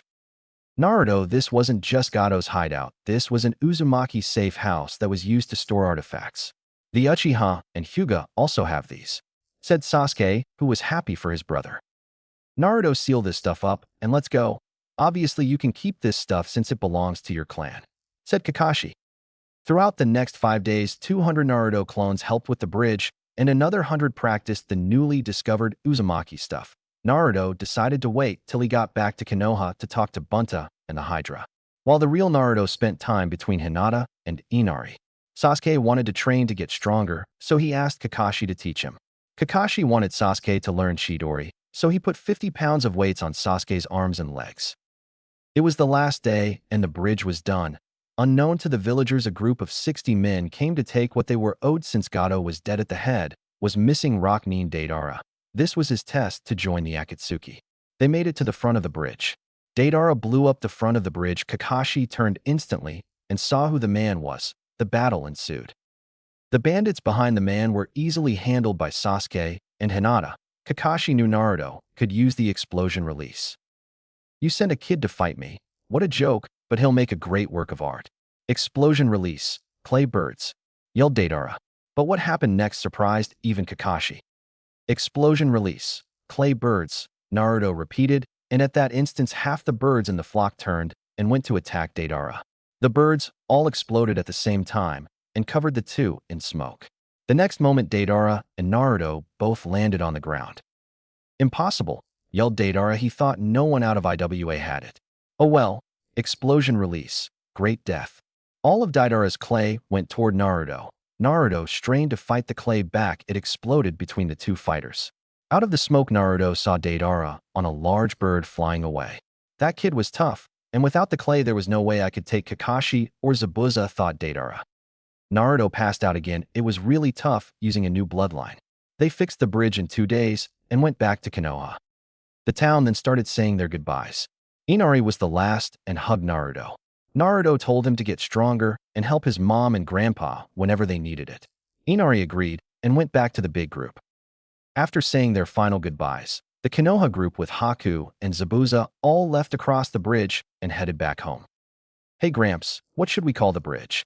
Inari asked his grandpa. Well, I think we should call it the Great Konoha Bridge. All in favor? Tazuna yelled, and getting a loud yes reply, they all agreed on the name. And from that day forth in Wave Country, the story of Team 7 circulated through the entire country of Wave. The group of now 6 people walked up to the gate. Izumo and Kotetsu saw the group coming. Kakashi, who are the other 2 people with your group? Asked Kotetsu. This is Zabuza Momochi and Haku Yuki, replied Kakashi coolly. At mention of the name Kotetsu and Izumo tightened. They had heard stories of the man, and quite frankly, he was terrifying. He must be taken into custody immediately, said Izumo quickly. Just as Naruto was about to reply, he was shocked to hear Sasuke speak first. That will not be necessary. Zabuza Momochi and Haku Yuki are under the protection of the Uzumaki and Uchiha clans, said Sasuke. The Chunin looked at Kakashi, who simply nodded. The Chunin let them go to the Hokage. Naruto, I've been meaning to ask you how you know about village law. Kakashi asked in a curious manner. Well, Otosen knew I was going to be clan head, so he taught me clan law, said Naruto matter-of-factly. The group made it to the Hokage Tower and went into his office. Hokage-sama, our mission was a success, but in regards to others present, Naruto and I request asylum for Zabuza Momochi and Haku Yuki, said Sasuke in an official way. To gain asylum, one must be interrogated, so that is unavoidable. After that, they will be tested for the current level of skill, after which they will become shinobi. For now, though, they will need somewhere to live. The Hokage responded. He actually couldn't wait to hear how all of this came to be from Kakashi later. Thank you for your acceptance, Hokage-sama, said Zabuza and Haku in a very respectful tone. Also, we can provide housing, said Naruto. That will be acceptable. Snake, badger, tiger ID, you could take Ibiki-san, the Hokage said. The Umbu took the pair to Ibiki. Kakashi, here is the paperwork you asked for, the Hokage said. Thank you, Hokage-sama. Here you go, fill these out and go to room 301 2 days from now. It's for the Chunin exams. You are dismissed. The group nodded and left the office along with Kakashi. Sasuke went home while Hinata and Naruto walked the village. Something interesting happened. In the council room, a familiar place to the Hokage, sat the council ready for his arrival. The Hokage walked in the room with full robes on and sat in his chair. I am here to inform you of the arrival of 2 people into the village who request amnesty, said the Hokage. He hated these protocol as it forced him to meet with the council, and somehow they always brought up Naruto. Their names are Zabuza Momochi and Haku Yuki. Now, let's get this over with. Who votes in? Hokage-sama, what do this ninja have that make them worthy of being given amnesty? Asked a civilian councilman who received nods from the rest of the council. The Hokage was hoping they'd just let it go on by. Zabuza Momochi and Haku Yuki helped with the completion of an A-rank mission. I'll go into detail after the civilian council departs. And upon completion, the Uzumaki clan and the Uchiha clan placed them under their protection. Zabuza Momochi was an A-class missing mean known for being a kenjutsu and assassination specialist. He was one of the 7 swordsmen. Haku Yuki is the last known member of the Yuki clan. She has the ice release Kekai Genkai. So no, would you please vote? Said the Hokage, tired of explaining. 75% voted for their admission, and when the Hokage was about to dismiss the civilian council, when one of them decided to speak. Hokage, we request that the KY. He received glares and corrected himself. Naruto Uzumaki be barred from the Chunin exams. The Hokage was pissed, but responded. Your request is denied. Now all civilians get out, said the angry village leader. The civilians begrudgingly left as they were reminded how little power they actually had. Now for the report of Team 7 aka Team Dojutsu. They were first attacked by their Jounin-level ninja from Iwa's famed elimination squad. Their target was Kakashi. At this point, he saw the shock on many of the clan heads. Sasuke and Naruto handled it. Naruto passed out after this. Hinata's Byakugan found a puddle laced with chakra. She used one of Naruto paralysis tags and found the shinobi in the puddle were the demon brothers. They met Zabuza and company, convincing them to assist. After this, there was a battle on the now named Konoha Bridge between Naruto and Deidara. There was a side mission in which Naruto retained some clan artifacts. He is now in possession of 6 bloodlines, including explosion and ice release. He managed to find one of the slugs that produces exploding clay. The group was shocked, and Hayashi was silently happy that he had betrothed his daughter to the boy who would surely become Hokage. Naruto and Hinata walked hand in hand until they noticed a large square rock following them. "You can come out now," said Naruto, and without a loud puff and a huge cloud of smoke, 3 short, coughing academy students came to view. "I'm Miyogi, the sassiest kunoichi around. I'm Udan, I like algebra. And I'm Konohamaru, the leader, and we're the Konohamaru Corps," went the trio. Then Konohamaru ran up to Naruto and took the sealing scroll on his back, trying to play ninja. Konohamaru ran into a tall kid with purple makeup on his face. "Hey, watch where you are going, kid," yelled Kankuro. "You know, Kankuro, you could be a little nicer," said Naruto kind-heartedly. Then Naruto looked at the beautiful girl standing next to Kankuro, Temari. She was tall and had green eyes with blonde hair, which is gathered into 4 ponytails. Temari's outfit consisted of a single light purple-colored, off-the-shoulders garment that extended to halfway down her thighs, with a scarlet sash tied around her waist. Hinata was shocked at what happened next. Temari went up and kissed Naruto deeply on the lips. The boy was shocked. The girl pulled back. "Hi, Temari-chan, Kankuro-san," said Naruto, still in shock. "Temari-chan, it is nice to see my fellow fiancé again," said Hinata, a little mad about the kiss. "What do you mean, fellow fiancé, Hinata?" asked Temari on the defensive. She had known about her engagement since she was 12 and knew that if Naruto passed the Chunin selection, she would never go back to Suna, but she didn't know anything about this. "Well, you see, Temari-chan, because of my dojutsu, I have to have multiple wives, and Hinata is one of the current 2, replied Naruto, a little scared of his future wife. He realized that Kankuro had vanished from the group, and all he could think was, "Damn bastard. Oh, really, father never told me anything about this," was all Temari could say before Gaara interrupted. Previously. "Well, you see, Temari-chan, because of my dojutsu, I have to have multiple wives, and Hinata is one of the current 2, replied Naruto, a little scared of his future wife. He realized that Kankuro had vanished from the group, and all he could think was, "Damn bastard. Oh, really, father never told me anything about this," was all Temari could say before Gaara interrupted. This time, "Mother wants your blood. She says you will prove my existence," Gaara said before he used the Suna Shunshin to leave. Naruto stared in shock before he could finally spoke. "Temari, what happened to Gaara?" Naruto asked. They had been friends. This wasn't the Gaara he knew. This Gaara was crazy. "Can you give us some time alone? I'll tell you what happened later," he whispered to Hinata. She nodded and she left, but not without getting a kiss with just a little tongue, which made her blush. No matter how many times they kissed in public, she would still blush a light pink. As Hinata turned around and left for the Hyuga compound, Naruto placed his arm around Temari. She was obviously shaken, and he was trying desperately to comfort her. He knew Temari was the type of person to hide her feelings from other people. They walked in silence through the village, receiving strange looks. It was no secret that Naruto was dating Hinata, so why was he comforting this girl in such an intimate way? But Naruto didn't really care. Temari was his fiancée too. They finally arrived in Naruto's favorite place on top of the Yandame's face. He thought it would be a great place to calm her down. They laid down on the stone and stared at the cloud. Naruto had learned to love Shikamaru's favorite pastime. It was so calming. "Temari-chan, what happened?" Naruto asked, still in some form of shock as the two lay there.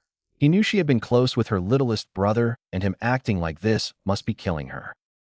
"The year after we stopped visiting you, a group of Aimnin came, and then after they left, he just changed. He didn't remember who we were or the past.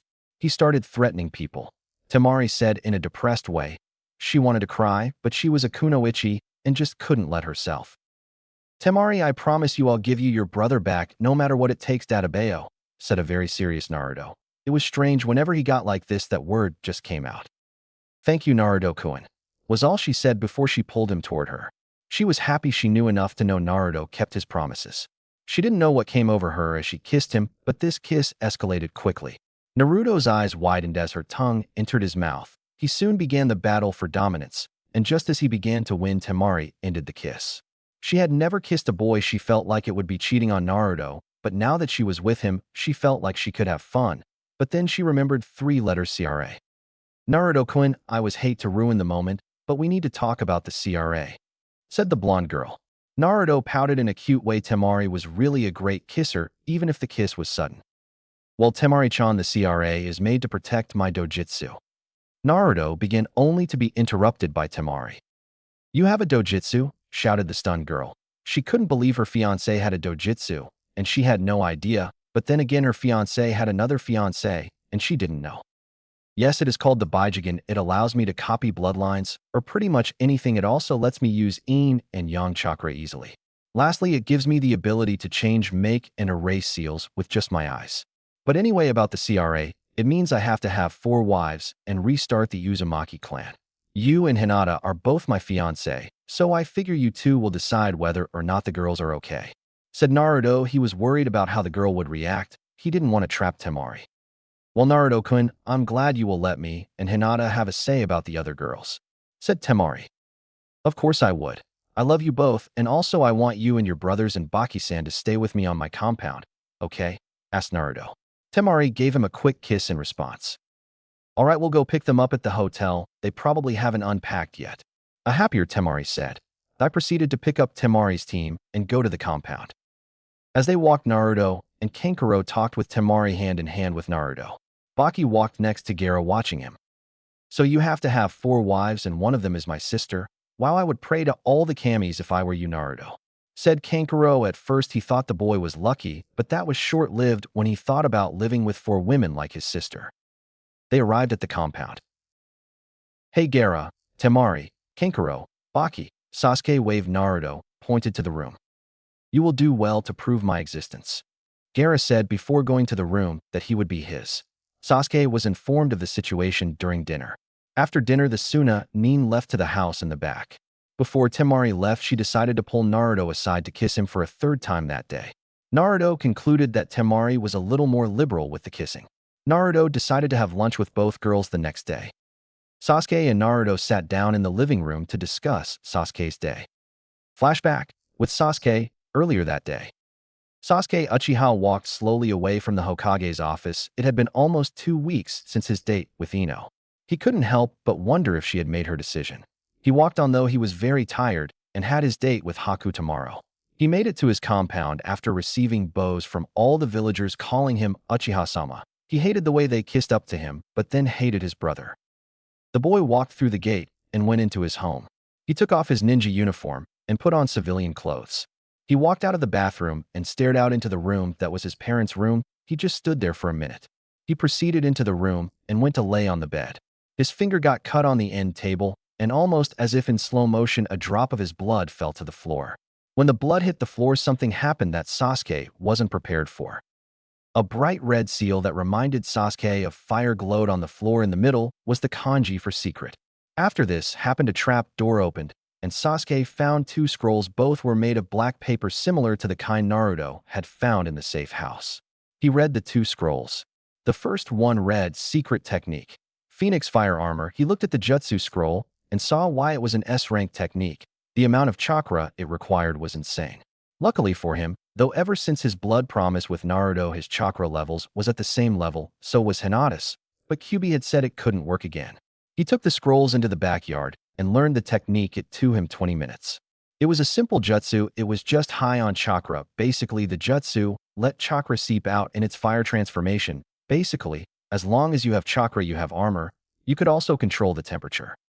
After he was done with the jutsu, he moved on to the second scroll, which was much larger than the first. He read the front. It said, Phoenix Summon. This was the second animal he had never heard of along with the Hydra. He wondered why both of these used black paper. He signed the contract. After that, he performed the seals. He remembered because Jiraiya-sensei had taught them to all of them. He placed his hands on the floor, and then the pattern appeared. He yelled, Kuchios no Jutsu. Phoenix. A giant cloud of black smoke appeared before him. It was near 20 feet in height. The cloud blew away, and before Sasuke stood one of the most beautiful creatures he had ever seen. The phoenix was 18 feet in height. It had talons and a beak, both made of obsidian. The bird had feathers of yellow and dark orange like fire. Its skin was swirls of crimson, red, and bright orange.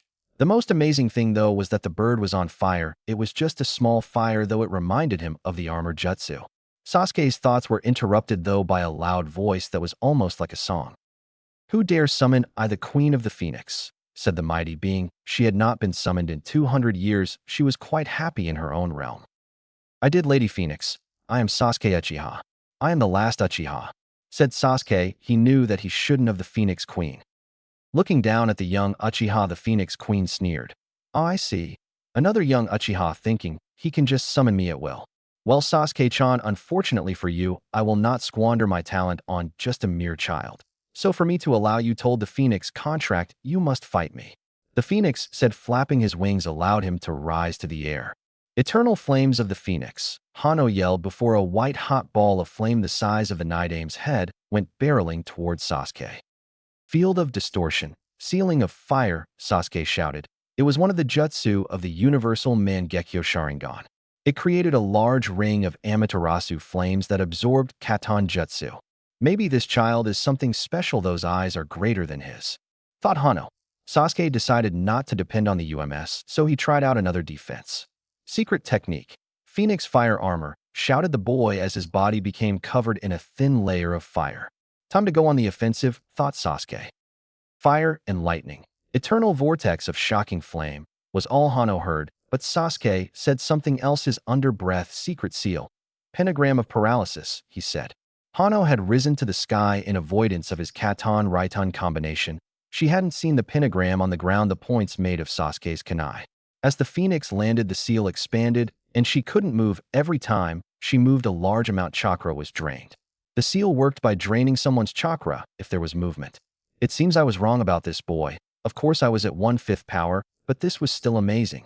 He was the first Uchiha who had passed the test while not relying entirely on the Sharingan. "Sasuke, you have passed the test. Now if you could release the jutsu," she began, and she sighed as the constricting jutsu was released. "Now you may ask me 3 questions before I must go." "Well, my first question, Hano-sama, would be, what are the powers of a phoenix?" asked Sasuke. He wondered how strong they were. "How funny that just so happens to be the first question Saisho, your ancestor, asked me. The powers of the phoenix are many. We are fire spirits. Our first ability is that to be born of our ashes. If we don't die in battle, we are immortal. Our second ability, you are familiar with the fire on my feathers. I can make it as big or small as want, and as hot or cold as I want. The second ability is our ability to breathe fire.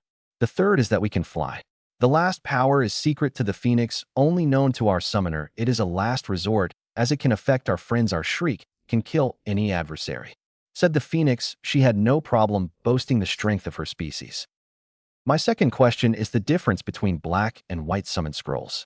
The boy was curious. He had seen the monkey and toad scrolls, and they were different than the hydra and the phoenix scrolls. "The difference is that the white scrolls contain normal animals, and the black scrolls are mythical summons.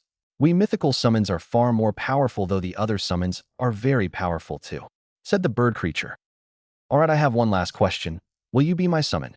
asked the raven-haired boy. "Sasuke, I stopped being a personal summon after Madara. I just can't do this. I'm sorry, but I think my daughter would be happy as your personal summon," said the Phoenix Queen before she disappeared. She was quickly replaced by a smaller phoenix of about 12 feet in height. "My name is Heishi, and I guess from now on we will be partners," she said. They continued talking for a while, and then she poofed back to her home. "Well, that was interesting," Sasuke said to no one in particular. Flashback end. "Well, I know who I will be talking to tomorrow," Naruto said, and on that note the boys went to their separate rooms for bed. Naruto's mindscape. Naruto wandered forward in what he knew to be his mind. The last time he had been here, he had been with his father. Naruto hadn't spoken to Kyuubi since, so he wondered why he had been called here. He walked into the dojo to see Kyuubi sitting there. "Hello, Kyuubi-sama," said Naruto. He always wanted a better relationship with the Kyuubi. If you were stuck with somebody, you might as well get to know them. "No need for that, kid. The reason I called you here was just for a chat. For you see, you have now absorbed enough of my chakra to the point I can talk to you without you being here. Also, you can now control my chakra, though you will need a lot of practice." "Well, that was it, Naruto. I'll talk to you later." The next day, the sun hadn't reached the sky and the moon still illuminated the village hidden in the leaves. When Naruto woke up that morning around 3, He usually awoke at 5 for training, but he didn't want the village seeing what he was doing. He dressed in his new clothes. He wore black ninja pants with an orange shirt. On top of that was the chest piece of his ancestors' armor. He also wore a cloak. It was similar to his father's. It was white, but on the bottom was orange fire and black lightning. On his back it said Naruto of the infinite bloodline. Over these words were his 2 katana forming an X. Naruto walked outside the door. He created 50 shadow clones. They were divided into 5 categories. Hiraishin no Jutsu. The next were trying to incorporate natures into the Rasengan. The next was working on dual blade Kenjutsu. And the fourth was working on ninjutsu, and the last few in jutsu. He was working on summoning. To do the summoning, he went into the largest clearing in the Uchiha Uzumaki forest. He stood there in the clearing, but then he did some hand seals: board, dog, bird, monkey, ram. He then yelled, Niju Kuchios no Jutsu, Hydra, and Toad. He pumped in all of his chakra. Naruto was in awe. In front of him was Gamabunta, which was who he was trying to summon, but standing across from him was the creature called Hydra. The creature in front of him was unlike anything Naruto had ever seen. Its body was covered in scales like a snake, but it had 4 legs and wings. It also had 7 heads. Gamabunta, the Toad boss, and you must be the one who summoned me. The Hydra boss said, looking at Naruto with one of its heads. We, the Hydra, know a lot about you, Uzumaki Naruto, but if I may ask why you have summoned Gamabunta and myself? My name is Ryuoi, the Hydra King, by the way, said the beast who was now named. I summoned you here for the purpose of asking you a question. I am aware I can summon you both. I do want to know though, will the Toads and the Hydras become the summons of the Uzumaki clan? The boy knew that the Hydras and Toads were powerful and could help him to protect his clan. I will allow this, though the clan can only have a maximum of 10 summoner at a time, and these will also hold the Hydra contract. They will be given the contract by the clan head. These are my conditions if both you and Ryuoi are willing to accept them, said the Toad boss. He liked the idea of partnering with the Uzumaki and the Hydra. I like the terms Gamabunta has put forth and accept them if you can beat me without the help of Gamabunta, said Ryuoi. He thought it was time the Uzumaki were once again feared along with the Hydras, but he would not allow a weak summoner. I accept these terms and thank you both, Naruto said, and with that the smaller of the 2 boss summons disappeared, leaving white smoke. We Hydras are creatures of water. Let us see how you fare against me. 5-headed attack. Water release. Water cannon. Boil release. Giant geyser. Ice release. 100,000 needles. Mud release. Great rift. Cloud release. Heavy fog. Yelled 5 of the heads of the Hydra. He knew this was overkill, but if he could block this attack, he would be the first Hydra summoner in centuries. Naruto's UMS began to spin. There was only one way he could block this attack. Kage Bunshin no Jutsu, yelled the boy. A wall of clones with the Baijigen for eyes appeared. The attacks near the rift opened, and the clones jumped back and yelled in unison, boil release. Wall of geysers. With that 25 geysers in front of the clones blew boiling hot water. The wall stopped the encroaching attacks. No, Naruto did not spontaneously make a new jutsu. In reality, he used boil release great geyser 25 times, forming a wall of water. You have passed the test, and for that you will have my son as your summon. I must now bid you adieu, the Hydra said, disappearing in a cloud of smoke. Naruto continued his training and ran around the village hidden. It was still dark outside. Naruto sensed 4 chakra signatures following him, and so he stopped and turned around to confront them. Come out, whoever you are, the boy said. He saw a girl step out. She was beautiful, really. She had red triangles on her face. She had long brown hair and dark eyes. She was about Temari's age. He knew her from somewhere, but he couldn't place it. That was until he saw the 3 dogs step out from behind her. The girl was Kiba's 16-year-old sister, and a very pretty girl. Naruto wondered, Kyubi-sama, you think Kiba would kill me for asking out his sister? Knowing the Inuzuka, he would probably try. Kyubi replied. Too bad for him, Naruto thought. I'm going for it. You know it's not polite to stalk people. Naruto finally spoke up. Hana blushed slightly, unknown to Naruto. Don't flatter yourself. I was just training on following people and ambush, responded the girl. She thought Naruto was cute, and really who didn't? The blonde hair and the blue eyes, not to mention he was very strong, something all Inuzukas desired in a mate. Well, I could help you, if you would go on a date with me, Naruto said. And what about your girlfriend? Questioned the girl. She would be nobody's mistress, strong or not. Well, the CRA requires me to have 4 wives, the boy responded, not wanting her to think he was a pervert. Well, when would this date be? asked the girl. In truth, if he had to have 4 wives, she wouldn't mind going out with him. From what she saw around the village of how he was a gentleman. This was not common among the Inuzuka. In 10 days I'll pick you up. See you then, Naruto said before he disappeared in a Katon Shunshin. The sun was now overwhelming the people of the leaf on this hot summer day. The Sunajinin thought the villagers were crazy if this was hot. The light shined in on the two girls sitting inside the Korean barbecue. The two girls were in an awkward predicament. 5 minutes ago, the Umbu walked into the restaurant and walked to the table. Naruto had seen them when they arrived. Naruto-sama, your presence is requested in the council room immediately, the Umbu said. Thank you, Naruto responded. The Umbu proceeded to shunshin away. Naruto smiled sadly at the girls. They had just arrived, and he had to go. Temari-chan, Hinata-chan, I have to go. Here is some money for you both, the boy said, and then he kissed both of them in a chaste way before using the right to shunshin away. The two girls sat quietly eating their beef and rice. So Hinata, I think we should establish some rules in this harem, said Temari, trying to break the silence. I agree. I think the first thing we should talk about is where we will all sleep. Hinata said she agreed with the rules and the things they needed to discuss about the arrangements. Yeah, you're right. I never thought about that. I guess we could take turns sleeping on the same bed, or just have a really big bed, finished Temari. The girls continued talking while they ate and later went shopping. The girls were friends since they were little after all. They decided whatever happened they would do this together. Naruto landed in front of the Hokage's tower. He moved inside and went into the room that was meant for the council. He entered the room and saw that all the clan heads were there. He sat in a seat across from his brother. They were towards the end of the long table. The Sandame saw that everyone was here. This was the worst thing he was going to have to say since he announced the start of the Fourth Shinobi World War. Are you all familiar with the Kiri bloodline purges? Asked the third Fire Shadow. He received nods all around. While the leader of the rebellion, Meitarumi, has sent us word of a meeting between the Otokage and the Mizukage, they plan to invade Konoha during the last stage of the exams. He gave the room some time to take in this news. Naruto, Sasuke, Team Dojutsu will remain, but you two will be promoted to Jounin and Hinata Chunin. You will still take part in the exam, so we don't raise suspicions. Finished the Hokage. That means I am getting married in a month and a half, said Naruto in shock. Hokage-sama, Naruto, and I now hold 2 of the 5 most powerful summons. We will be sure to summon them that day in preparation for battle, said Sasuke. He and Naruto swore to defend the village like Itachi would have wanted. What are these summons, if I may ask? Questioned Hayashi. The Phoenix and the Hydra, said Sasuke, figuring they wouldn't know about the mythical creatures.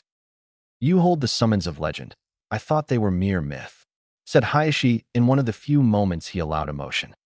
Naruto-kun, was the chorus made by Hinata and Temari as Naruto entered the Uzumaki clan's head house. Naruto was glad to see the girls being friendly with each other.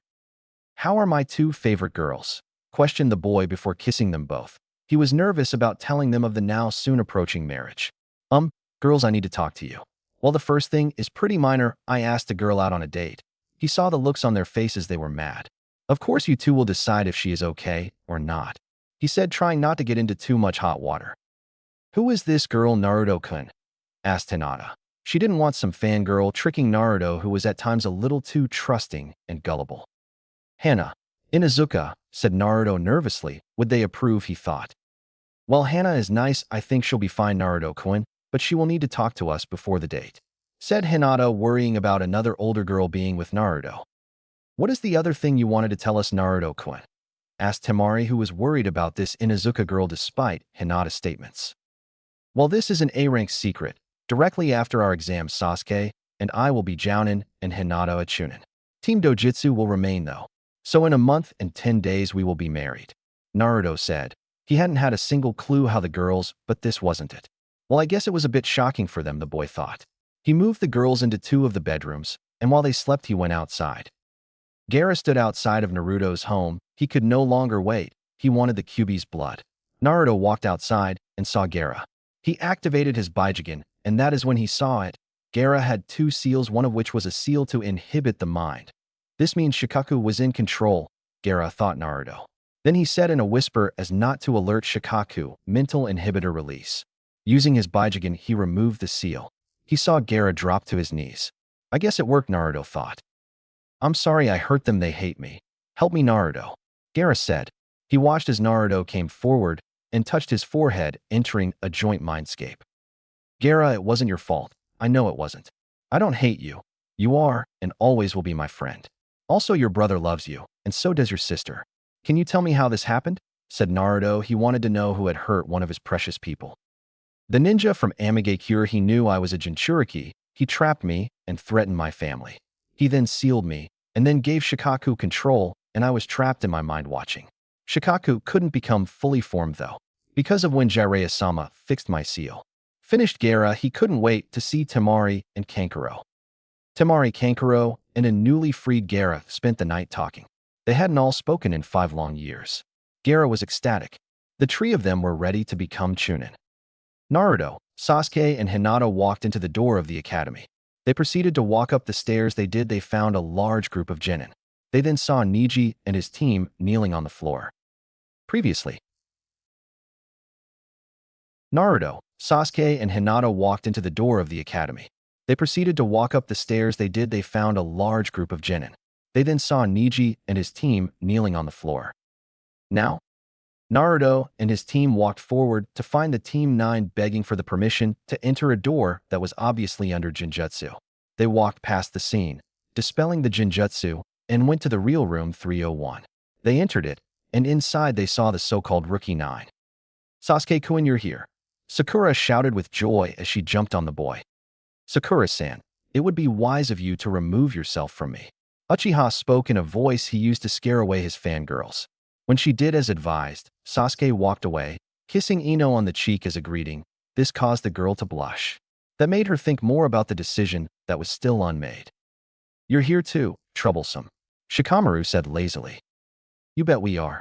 An overly enthusiastic Naruto exclaimed, receiving another troublesome from the lazy Nara. Then the Rookie 9 noticed a gray-haired ninja who introduced himself as Kabuto. Hey, you guys, quiet down. The last thing you want is to cause a scene, Kabuto told the rookies. Although, I can't blame you. I remember how I was when I was a rookie myself. So you've taken this test before? Sakura asked the newcomer. Actually, this is my 7th time, since the exam is held twice a year, Kabuto said with a hint of shame in his voice. Well then, I guess you're not cut out to be a Chunin, Naruto said. Shut it, Naruto Baka. So you must know a lot about these exams, right? Sakura said in a way that most would consider screaming at the top of your lungs. Yep, I'll even share some of my info with you, using the Nin cards, Kabuto said, whipping out a deck of cards. On these cards is information on every ninja in this competition. Is there anyone you want information on? How about Gaara of the Desert and Naruto and Sasuke of the Hidden Leaf? Kiba said, making his presence known. He was afraid of this Gaara as the boy smelled of death and a raccoon, strangely enough. First, Gaara. 8 C ranks and wow, a B rank mission. Since he's a newcomer, I don't have much information on him, but it looks like he has returned from all of his missions without even a single scratch. Also, he is the youngest child of the Yondaime Kazekage. Uchiha Sasuke, classified, that is all I have. Looks like the same with Naruto, said Kabuto as the duo received strange looks from Kiba and Shikamaru. He then explained that the top genin from the leaf, sand, sound, grass, waterfall, and cloud were here too. He went on that since the sound was new, they were probably nothing to worry about.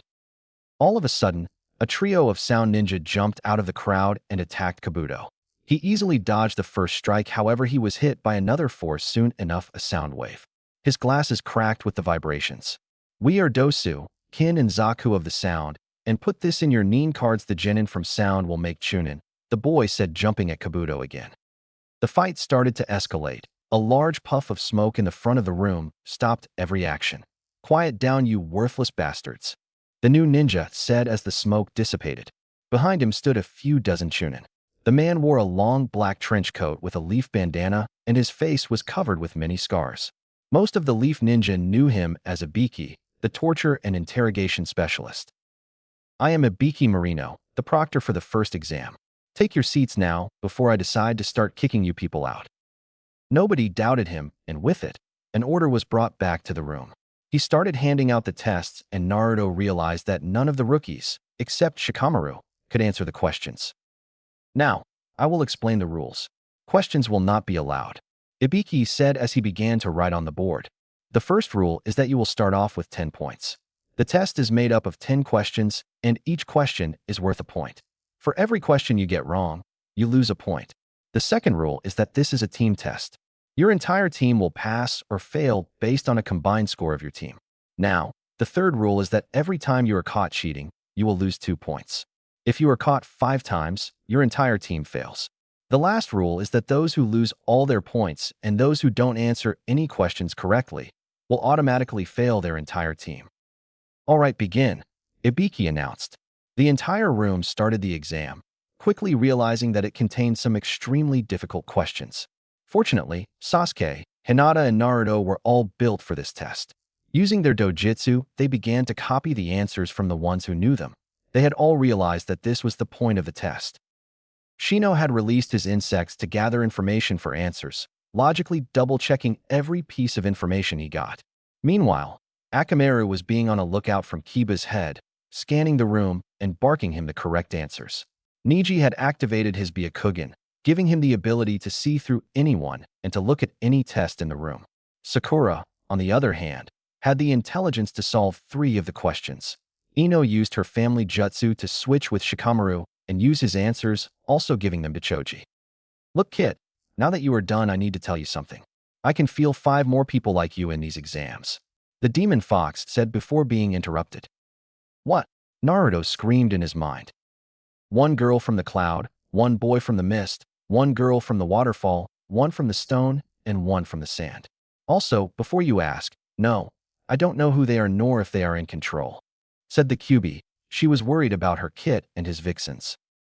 Before Naruto could respond, Ibiki began talking once again. All right, time's up, Ibiki announced, chuckling inside his head. He would finally get to make them squirm.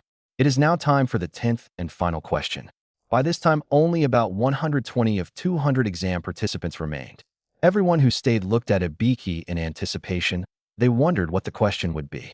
Before I give you the last question, you must decide whether or not to take it. What do you mean choose whether or not we take the question? A certain blonde Sanjinin asked. What happens if we chose not to take it? Well, that is simple enough. In that case, your points are instantly dropped to 0, and you with your whole team fail the test, Ibiki explained. What does that mean? Of course we will take it then. Another test taker shouted, wondering what was going on. It wasn't making any sense. Under these conditions, who wouldn't take it? If you and your team choose to take the 10th question and then answer incorrectly, you will be barred from participating in these exams, remaining a genin for the rest of your insignificant lives. Ibiki said, silencing everyone in the room. That's the dumbest rule I've ever heard. There are people here who have taken these exams tons of times. Kiba shouted as Akamaru barked along with him. Well, I guess you guys have shit luck since you got me as proctor this year. So as I said, if you want to risk your career, just answer it. My test, my rules, Ibiki said. However, I will give you a way out. You can choose not to take it and try again next year if you are not confident. Ibiki sent an evil glare to the Chunin candidates. Now, those of you who do not wish to take it, put your hand up and wait for your number to be called. Then you and your team may leave. I won't take it, a leaf ninja said. Standing up, and his team were immediately escorted out of the room.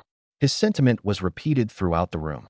Over the next 5 minutes, a total of 30 more opted not to take the final question, leaving 90 genin remaining. Naruto raised his hand, much to the Rookie Nine's shock.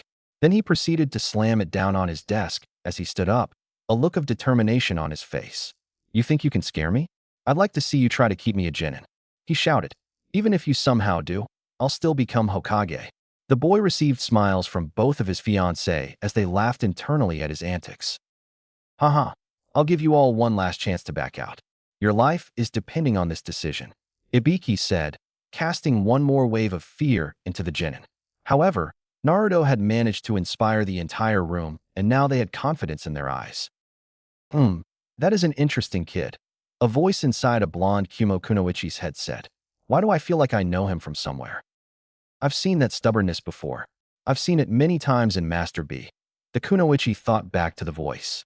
We'll have to be sure to find him in the second stage of the test and see what's so interesting about him. I don't think that's it, but that is beside the point. Looks like my little kitten likes a boy. The other voice in her mind replied teasingly. No, I don't, the girl thought. No one else. All right then, good decision. You all passed the first exam. Ibiki announced to the room, shocking most of them. I congratulate the 90 of you, the 30 teams that pass. Inside his head, Ibiki was thinking something else. This kid is just like his dad. He was the most inspiring person I knew. He will go very far. What? Enraged voices erupted from all over the room. What do you mean we pass? What about the 10th question? Sakura asked, now confused. You could say that your choice was the 10th question. The man said in a rare smile, though it was more of a smirk. Then what was the point of this entire test? Temari asked, being the second hot-headed kunoichi to lash out. The point. Think about it. The first 9 questions served to test your information-gathering skills. Ibiki explained. This test was designed to put pressure on the entire team, as each member would be forced not to mess it up for their team. However, the questions on this test were much too difficult for most genin to answer alone, so everyone came up to the same conclusion. You would have to cheat to score. The whole point of this test was to make you cheat, but without getting caught. A few of the candidates got the purpose right away. Now, mixed into the group, there were a few chunin who had already taken this exam and knew the answers. This was to help you guys out and to give you accurate information. This is because, Ibiki said, removing his bandana, only revealing a bunch of scars covering his entire head. Sometimes, information is more important than life, and on the battlefield people give their lives to acquire such information. Everyone saw the scars and screw holes on Ibiki's head and cringed a little at the image. Is this what life as a ninja is like? Many in the room thought. If the enemy notices you, there is no guarantee the information you obtain will be accurate, Ibiki stated. Remember this, a proper information can be a powerful weapon for you and your comrades. This is why we had you gather information through cheating. This clearly separated those who did and those who did not have the right abilities. Wait, then what about the 10th question? Temari asked, understanding the purpose, just slightly curious. But the 10th question is the true purpose of this test. The take it or not take it decision. Ibiki paused momentarily. Let's say you become chunin and your mission is to steal an important enemy document. You don't know the number nor the skill of the enemy. Do you accept the mission? Because you don't want to die? Because you don't want your comrades hurt? Can you avoid this dangerous mission? The answer is no. Ibiki let out a slight grin. Those who aren't willing to put their lives on the line. Those who cling to the uncertain future of there is always next year, and then walk away from their chance. Those pieces of trash who can only make cowardly choices don't deserve the right to become chunin. That's how I feel. Ibiki said. You have made it through the entrance of the first test. I wish you guys luck. Hell yeah. Naruto shouted out, again receiving smiles from his fiancée. They weren't the only ones, as the room was full of smiles of those who happily passed. As everyone smiled, a black pack came crashing through the window along with a poster. A shorter lady with violet hair crawled out, wearing a coat and an orange skirt with mesh underneath. This is no time to celebrate. I am Anko Mitarashi, the second exam proctor. Now I want you maggots at the training grounds 44. Ask your sensei where to find it. If you're late, you're disqualified, said Anko before her body flickered away. After a while, the genin gathered in front of a forest which was surrounded by fences, each panel holding a sign saying, "Danger! Keep out," scaring most of them. Welcome to the second stage of these exams. Right now you are standing in front of the training grounds 44. In the Leaf Village we call this place the Forest of Death, Anko said in a hiss, instilling fear in the hearts of the genin as most of them gulped. All of you will know why this is called the Forest of Death soon enough. All of you will find out why it is called the Forest of Death soon enough. Naruto mumbled to Hinata, making her giggle at Naruto's mocking of the proctor. Anko did not find this amusing, and in response, she threw a kunai at the boy, causing a shallow cut that bled a little. It's kids like you that are the first to get killed. She licked the blood off the boy's cheeks, earning glares from Hinata and Temari. Kids that are cocky. Before Anko could finish talking, she was interrupted. Here is your kunai, a grass genin said with a hiss. Thanks, but if you ever sneak up on me again, I can guarantee that you will die a slow and painful death. Scaring everyone again, and then she spoke again. Before we begin this test, all of you need to sign these forms. As she finished talking, the forms have been handed out to every genin, possible future chunin. Wait, why do we have to sign these? Questioned a genin from Ring. Because people die in these exams, and without your signature on the form, the responsibility for your death would fall on the leaf, and we don't want that, right? It also helps to prevent wars, said Anko. Now I'm going to explain this test. There are 30 teams. Each team will check into this booth and receive either an Earth or a Heaven scroll. 15 teams get Earth and 15 get Heaven. In the middle of this forest, there is a tower where you have to bring one Heaven and one Earth scroll to. As she said this, every team glared at each other. Now, this area is a dense forest with a river running through the middle. As I said, the tower is located at the middle of the area, about 10 kilometers from each side. Anko said, holding up a map of the area. Around this perimeter, there are 44 locked gates. This will be considered a survival exercise. You may use any weapons or jutsu to complete the task. The only rule is that you cannot open the scrolls until you enter the tower with both of them. Other than that, there are no rules and killing is allowed. Also, there is a time limit. The test lasts 120 hours or 5 days. If you are not at the tower at the end of the time limit, your team is disqualified. Anko finished the instructions. 5 days. What about food? Yelled Choji. Oh, there is enough food. You just have to find it. Finished Anko. With all of that said, the teams checked in and got their scroll. Then they all lined up at their respective gates. Sasuke, how do you want to play this? Asked Naruto as they ran through the forest. Let's make a camp about a kilometer away from the tower. That way we wait and take the scroll from whoever passes by, and after that, we head directly to the tower, said Sasuke. That sounds good to me, Naruto-kun, Sasuke-kun, said Hinata. They arrived at the spot and quickly set up the camp. Naruto-kun, do you see that? Asked Hinata as she felt something. Naruto activated his Byakugan and nodded. 3 shinobi coming at us fast. Let me see their headbands. Kiri finished the boy. I've been meaning to try out some new earth jutsu. Sasuke smirked. Then they heard a shout. Water style, water needles, jutsu. The team heard 3 separate voices say. Hinata quickly used a jinjutsu to cover her and her teammates. Looks like we got them, one of them said. Yeah, let's look for the scroll. Oh, I wouldn't do that yet, said Sasuke as the 3-leaf genin jumped out from the trees. Under the jinjutsu, they moved through the trees, surrounding the unknown shinobi. Water release. Water trumpet, Sueton, Mizurappa. The 3 mist ninja yelled after looking at each other. Earth release. Earth wall, yelled Sasuke. The water was stopped and dropped to the ground. After this, the earth wall fell. Hinata body flickered into the middle of the 3. You are within my range of divination. Doton 8 trigrams, 32 crushing palms. This was the jutsu Hinata had just finished. The beauty of it was the fact that unlike the regular gentle fist, you didn't have to make contact with as many tenketsu because of the earth chakra. Hinata's palms moved as she hit the pathways of the 3 targets. When she was done, her 3 opponents fell and a scroll escaped from their clothes.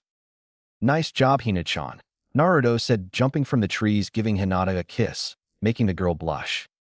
You guys can get all lovey-dovey back at the tower. Let's move out, Sasuke said. They had been out here for 5 hours and the sun was setting down. Kukuku, Sasuke-kun, what's the rush? Asked a grass genin who jumped from a tree. How do you know us? Asked Naruto wearily. This guy isn't a genin, Naruto-kun. He smells of snake. I think this man is Orochimaru, finished Kyubi, making Naruto gasp in shock. Oh, but I make it a point to learn the names of my teammates' students, Naruto-kun, said the grass genin. Orochimaru, whispered Hinata, terrified of the snake man. I don't plan on killing you 3 just yet, so I'll be leaving soon. But before that I will test you, and then I just want to give Sasuke a parting gift. Binding snake jutsu. Hinata and Sasuke were now stuck in a wrapping of snakes. Naruto launched himself toward the snake, Sannin, wishing he could have mastered the flying thunder god before the exam. Oh, but Naruto-kun, I was hoping for ninjutsu, not taijutsu, said Orochimaru. Naruto appeared behind Orochimaru as he avoided a punch with substitution. Naruto aimed to kick the man and succeeded only to find a Hibi Bunshin. Kukuku over here.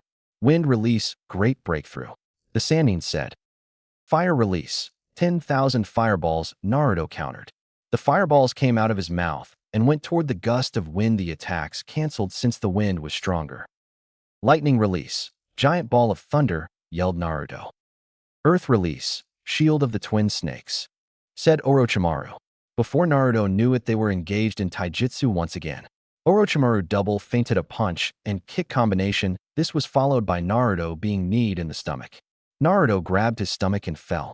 Orochimaru passed him, biting Sasuke. The boy screamed. The snake jutsu released. The boy fell. Looks like the heaven mark, not surprising. Well, good by Naruto-kun, said the snake as he shined away before Naruto or Hinata could even react. Naruto saw the gift that was given through the evil sealing method.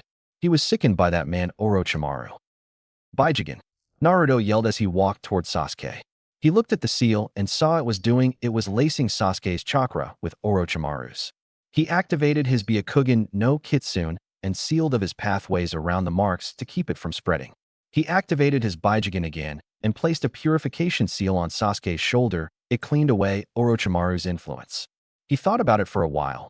The Baijigen couldn't remove it because it wasn't really a seal, it was just a chakra storage seal, so if he destroyed the seal, the chakra would flood Sasuke's system.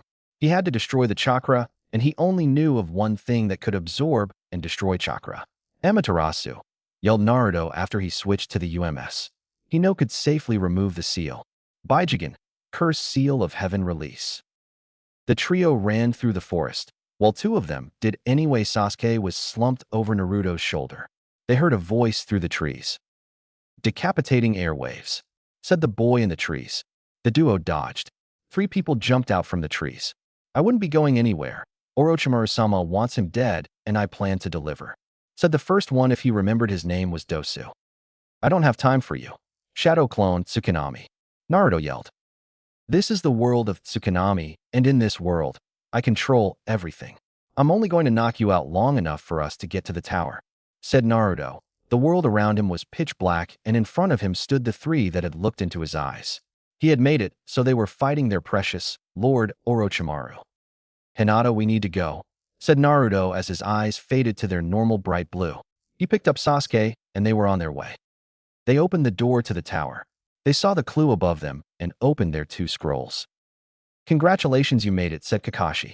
I was hoping you guys would have broken the record set by Team Minato, but I can see something happened, said Kakashi. We were attacked by Orochimaru. He put a curse seal on Sasuke, but Naruto successfully removed it, said Hinata. That statement led to a retelling of the story. They watched the teams come in, one by one. Temari's team had already been there before them. Afterwards, on the second day, the Mist, Stone, and Cloud teams came. On the late 4th day, all the other rookie Genin teams came, as well as Kabuto's. The 5th and final day came along with the Sound team, along with the Waterfalls one. The second day had come, and Naruto laid in his bed. He was exhausted. Using the Tsukinami on 3 people with an EMS would kill anyone else, but with the UMS it only made you dead tired the next day. Hinata had gone to the hot springs, so he was left in the room by himself. Well, not technically, because a still comatose Sasuke laid in the bed across the room. He heard a knock on the door and said, "Come in," trusting it was someone on Team Baki. I heard what happened, and how could you be so careless, using that jutsu 3 times? And you also used other C and B and a rank jutsu. A mad Temari yelled at him. She was worried sick after she found out about what happened earlier, just like Naruto would have been if something happened to her.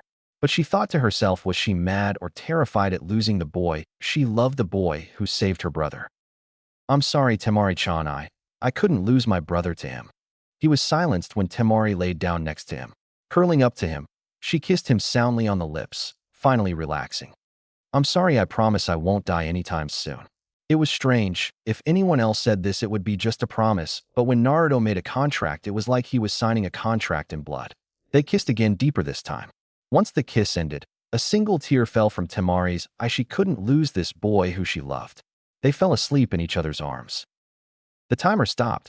The second portion of the exam had concluded. All the candidates who passed the exam were now standing in a large room. On a stage in front of them stood the Hokage, Proctor, and the Jounin sensei of each team. First off, congratulations on passing the second stage of the exams, the Hokage announced with a happy smile at Konoha's presence in this stage. Wow, 36 participants out of 90. I was expecting to cut them in half, but I was expecting single digits, Anko thought to herself, worrying about her abilities, but she was satisfied, thinking, I guess Ibiki was right. There are some outstanding ones in this group. The candidates looked around to see who else was there. Team Sound looked the worst, having just arrived. If one looked close enough, they could see the wear on the teams who came on the 4th day. Your team looks pretty good, Kakashi, Guy said to his eternal rival. But as long as my team is around, don't expect them to get any farther. Now, it's all about real ability.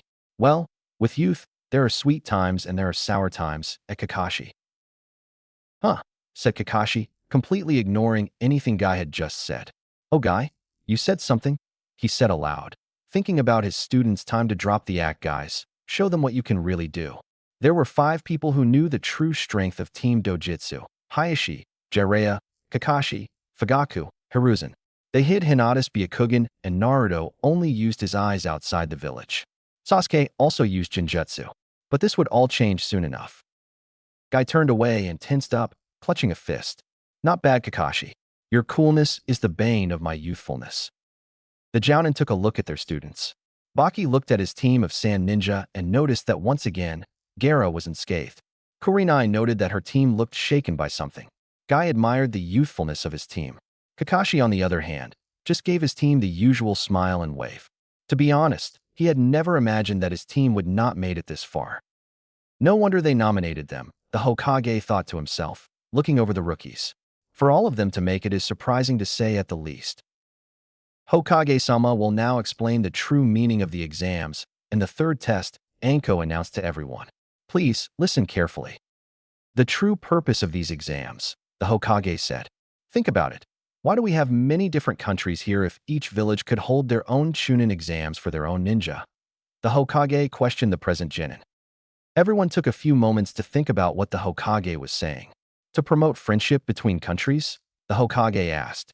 The true meaning of the Chunin exams is not to be confused. This is a competition not of genin. It is a competition of nations. This is a controlled replacement of war. He received many startled looks from the crowd. Hokage-sama, what do you mean, war?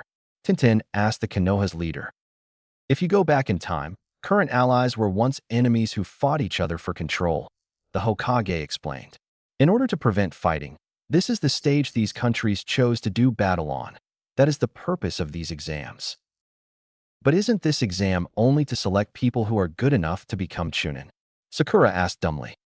It is a fact that this exam decides who has what it takes to become Chunin, the Hokage explained. But this exam has another side, where each country's shinobi risk their own life to protect their land's prestige, honor, and place among the nations. There will be leaders and influential individuals watching the third exam. Many of them come from countries that are not home to ninja villages and are clients of the hidden villages. If the strength of a country is clear in these exams, that country will receive more clients, and if seen as weak, they will lose them. Not to mention, it will send a message to others that our village has much power. A country cannot be strong if it has a weak village. A village cannot be strong if its ninja are weak. The true strength of a ninja is born only through mortal battles, but war is not something that can be taken lightly, and so we have the Chunin exams. Everyone, I am, cough. Hey, Gecko the proctor, cough. For the third exam, before we can begin, cough, cough. The third round we must hold a preliminary. To decide, cough, who gets to participate in the main event, said the man awaiting the impending backlash from his statement. Preliminary, many of the genin shouted. What do you mean? We worked hard, why can't we all participate? Sakura asked. Because the first, cough, and second tests may have been too easy this year. There are, cough, 11 teams left, Hate said. According, cough, to the rules, cough, we may have a preliminary to reduce, cough, the number of participants for the third test. As Hokage-sama said, cough, there are, cough, many important individuals, and time is important to someone like a daimyo. Cough. Now that that is said, if there is anyone who feels like they cannot participate in a preliminary match, cough. Now, please step forward now, and you will be removed. The man finished. I'm going to quit, Kabuto said. One of Kabuto's teammates opted to do the same. 2 of the Waterfall Ninja did as well. From the Waterfall Village, only a girl with mint green hair remained. Shouldn't we remove Uchiha due to the curse mark? Anko whispered to the Hokage. I don't think that will be needed, Kakashi said, joining the conversation. He had his curse mark removed by Naruto. What? Said Anko in shock. She could be rid of the accursed seal once and for all. He'll remove yours later, was all Kakashi said to this. Niji turned to his cousin. Hinata, you should also back out. I must admit that I am impressed you made it this far, but if you continue, Something bad will surely happen to you, said Niji. Naruto, who was within hearing distance of this, was a little enraged by Niji's unexplained behavior towards Hinata. Hate walked forward. The first fight will be unknown place. In a cave, 10 figures stood in the shadows in silence. They all wore black cloaks with red clouds on them. We will begin the hunt for the Biju. We shouldn't have much of a problem with them, maybe except for Uzumaki Naruto because of his brother and girlfriend. But there is one person who they can't fight. Isn't that right, Itachi? Said the figure in the darkness. Of course, Leader-sama, said Itachi with an emotionless face. We move out in 2 months, the mysterious figure ordered. In the Chunin exam tower. The tower, that served as the ending point of the second part of the Chunin exams, was filled to the brim. On the balcony to the right sat the Shinobi Council of Konohagakure. They usually didn't attend preliminaries, but this was a special case, since the heirs to most of Konoha's major clans were participating. On the left side stood the teams and their Jounin sensei. The eyes in the arena were glued to the board waiting for the names of the fighters to appear. The first match of the preliminary round of the Chunin selection exams is Niji Hyuga versus Hinata Hyuga, said Hate, the referee for this part of the exam. Good luck, Hinata-chan, but I know you don't need it to beat Niji-san. Naruto hugged Hinata and let her go down the stairs to face her opponent. The contestants said nothing to those around them. The two of them stood before each other. The genius before the weak heiress. How fitting. But I suggest you to quit so I won't embarrass you in front of your father and boyfriend. Niji said coldly. You have no idea how wrong you are, Niji-san, said Hinata. Hayashi was conflicted. The son of his brother hated the main branch and his cousin, but all of his daughters wanted to do was to help him. He was saddened at the fact that his nephew hated him along with the main family, but he was also proud of his daughters for wanting to end the family's disputes. Why did you have to go, Hisashi Itomi? The man thought. Begin, shouted Hate. Byakugan no Kitsune, said the two Hyuga.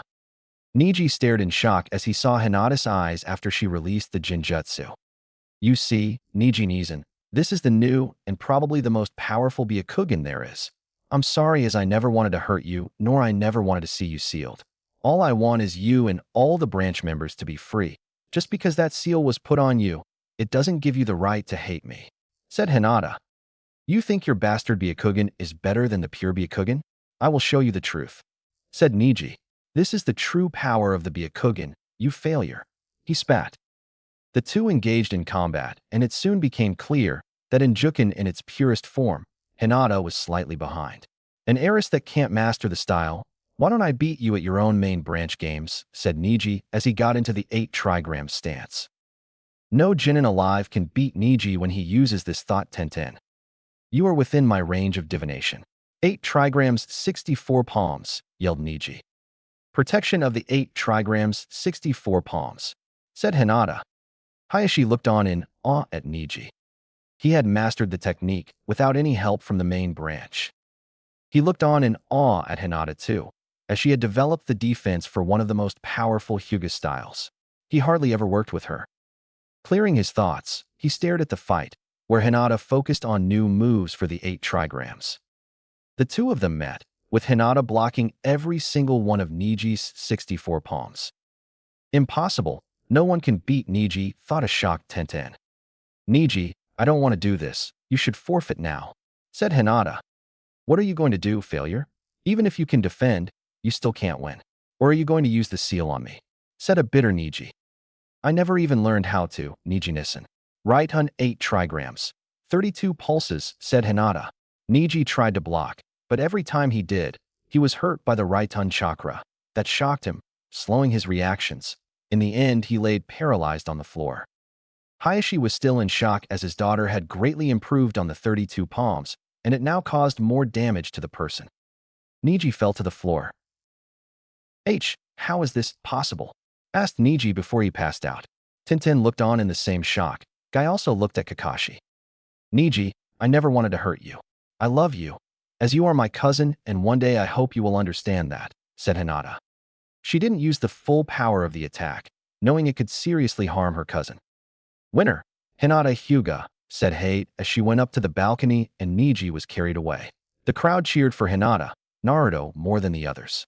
Then once the crowd settled down, the names on the screen began cycling again, until they reached a stop. Hyuga-sama, I was unaware of this new dojutsu. Tell me, is it of the same origin as the Baijigen? Asked Shibi. Ah yes, and as for its abilities, Aburame-sama, it will be discussed in the council meeting after this, said Hayashi. The next match, Omoi versus Choji, went by fairly quickly. Omoi was a ninjutsu specialist, and his taijutsu was fairly good, so it was quite easy for him to use his agility to tire out Choji. The third match is Akatsuchi versus Shino. Begin, said Hate. Earth Cuff's jutsu, said Akatsuchi, the jutsu causing Shino to be stuck in place. This was purely a game of time, as Akatsuchi had fairly large chakra reserves, and Shino knew it would take a while to suck away his reserves. Akatsuchi, on the other hand, was fighting to complete his most powerful jutsu. Double Earth Dragon bullets, said Akatsuchi, and the dragon took form and began its journey toward Shino. It was close, and Shino knew he couldn't dodge it or make a bug clone. Akatsuchi's Earth Dragon was getting closer to Shino, but then the dragon began to crumble as Akatsuchi's chakra was drained. As Akatsuchi fell to the ground, exhausted, a ball of dust hit Shino. Aburame Shino is the winner, said Hate as another participant was sent to the medical ward for treatment. Takatsuchi forfeited the match immediately after Fu used bug bite on him. In truth, he was out of his league, being the weakest genin in IWA, who made it this far only because of his team. Sakura Haruno versus Yamanaka Ino. The two girls made their way to the floor. Ino Pig, I'm going to kick your ass, and then Sasuke-kun will be all mine, said Sakura while Ino giggled. What? Ino Pig, you think you can beat me? Questioned an angry Sakura, upset at being laughed at. Sakura, Sasuke-kun and I actually really care about each other. So even if by some kami-given miracle you managed to win, he and I would still be together, said Ino in an especially uncaring tone that served only to further aggravate Sakura.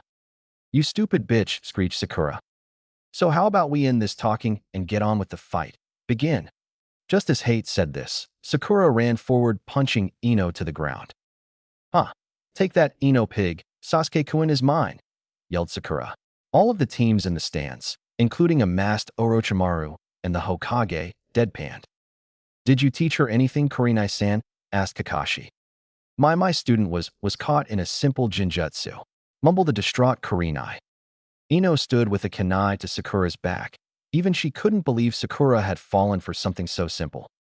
The winner is Ino Yamanaka, said Hade, and then Sakura began screaming and yelling about how she should have won until Kurenai hit one of her pressure points, knocking her out.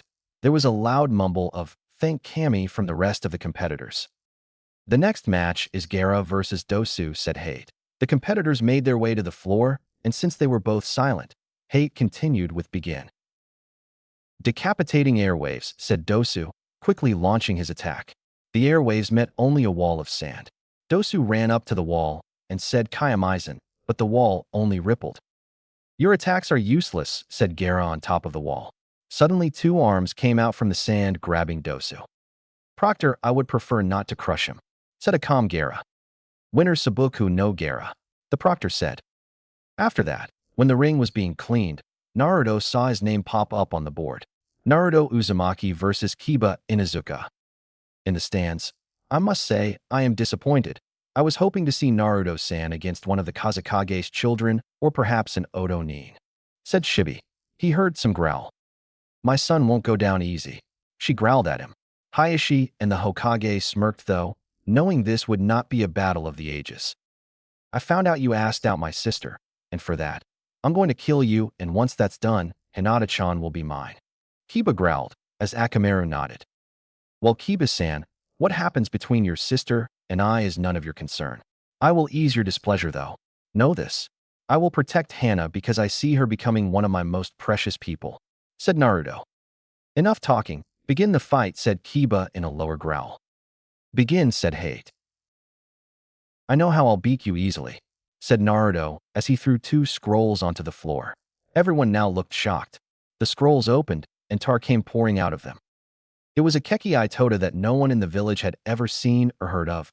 It was made by combining fire, water, and earth. I knew that one day I may have to fight your mother for Hana-chan's hand in marriage, So I began developing tar style for this purpose. It renders taijutsu ineffective, but it also doesn't directly harm the opponent, said Naruto. Kiba and Akamaru were using chakra to stand on the wall, but the floor of the arena was covered in tar. Kitsuga, yelled Kiba as he barreled towards Naruto. Tar release. Hand of the Abyss, said Naruto. Kiba, who was halfway towards Naruto, suddenly crashed into a hand that instantly closed, trapping Kiba and Akamaru.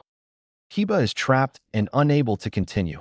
Naruto is the winner, said Hate. Few in art. Reseal, said Naruto, and with a bright white glow, the tar disappeared, leaving groaning Kiba on the floor, lying next to Akamaru. The matches kept going. Not many really interested Naruto. He already knew what he was going to be doing for training. He did, however, keep his eyes open, looking for Kekkei Genkai. After a moment, he then heard a very familiar name called. Sasuke Uchiha versus Zaku, said Hate. The two just glared at each other, and Hate continued, seeing they were both ready. Begin. I heard you tried to hurt my brother and his fiancée in the forest, said Sasuke, glaring as he dodged Zaku's pathetic attempts at taijutsu. Why does that matter? Asked Zaku in a dead voice, still terrified from his previous ordeal. Well, nobody will ever hurt my precious people, and I know the best way to make it so you will never even try to hurt someone again. You know that technique Naruto used? Well, he isn't even a true master. Tsukuyami. They appeared in the black world. For 72 hours outside, or 700 years in here, there are like 259,000 seconds in 72 hours. 1 second is equal to 1 day. And your punishment is to relive the memories of every person you have hurt, but from their perspective, said Sasuke. He returned to the real world and left Zaku to live the next 72 hours and 59 minutes of his punishment. Sasuke Uchiha is the winner, said Hate as Zaku collapsed. The rest of the matches were inconsequential and Naruto didn't even bother watching them. Now all of the winners will draw a number to determine the matches of the next round. The winners made a line and drew the small papers. Now please, one at a time, announce your numbers. Enko hissed. 1, said Naruto.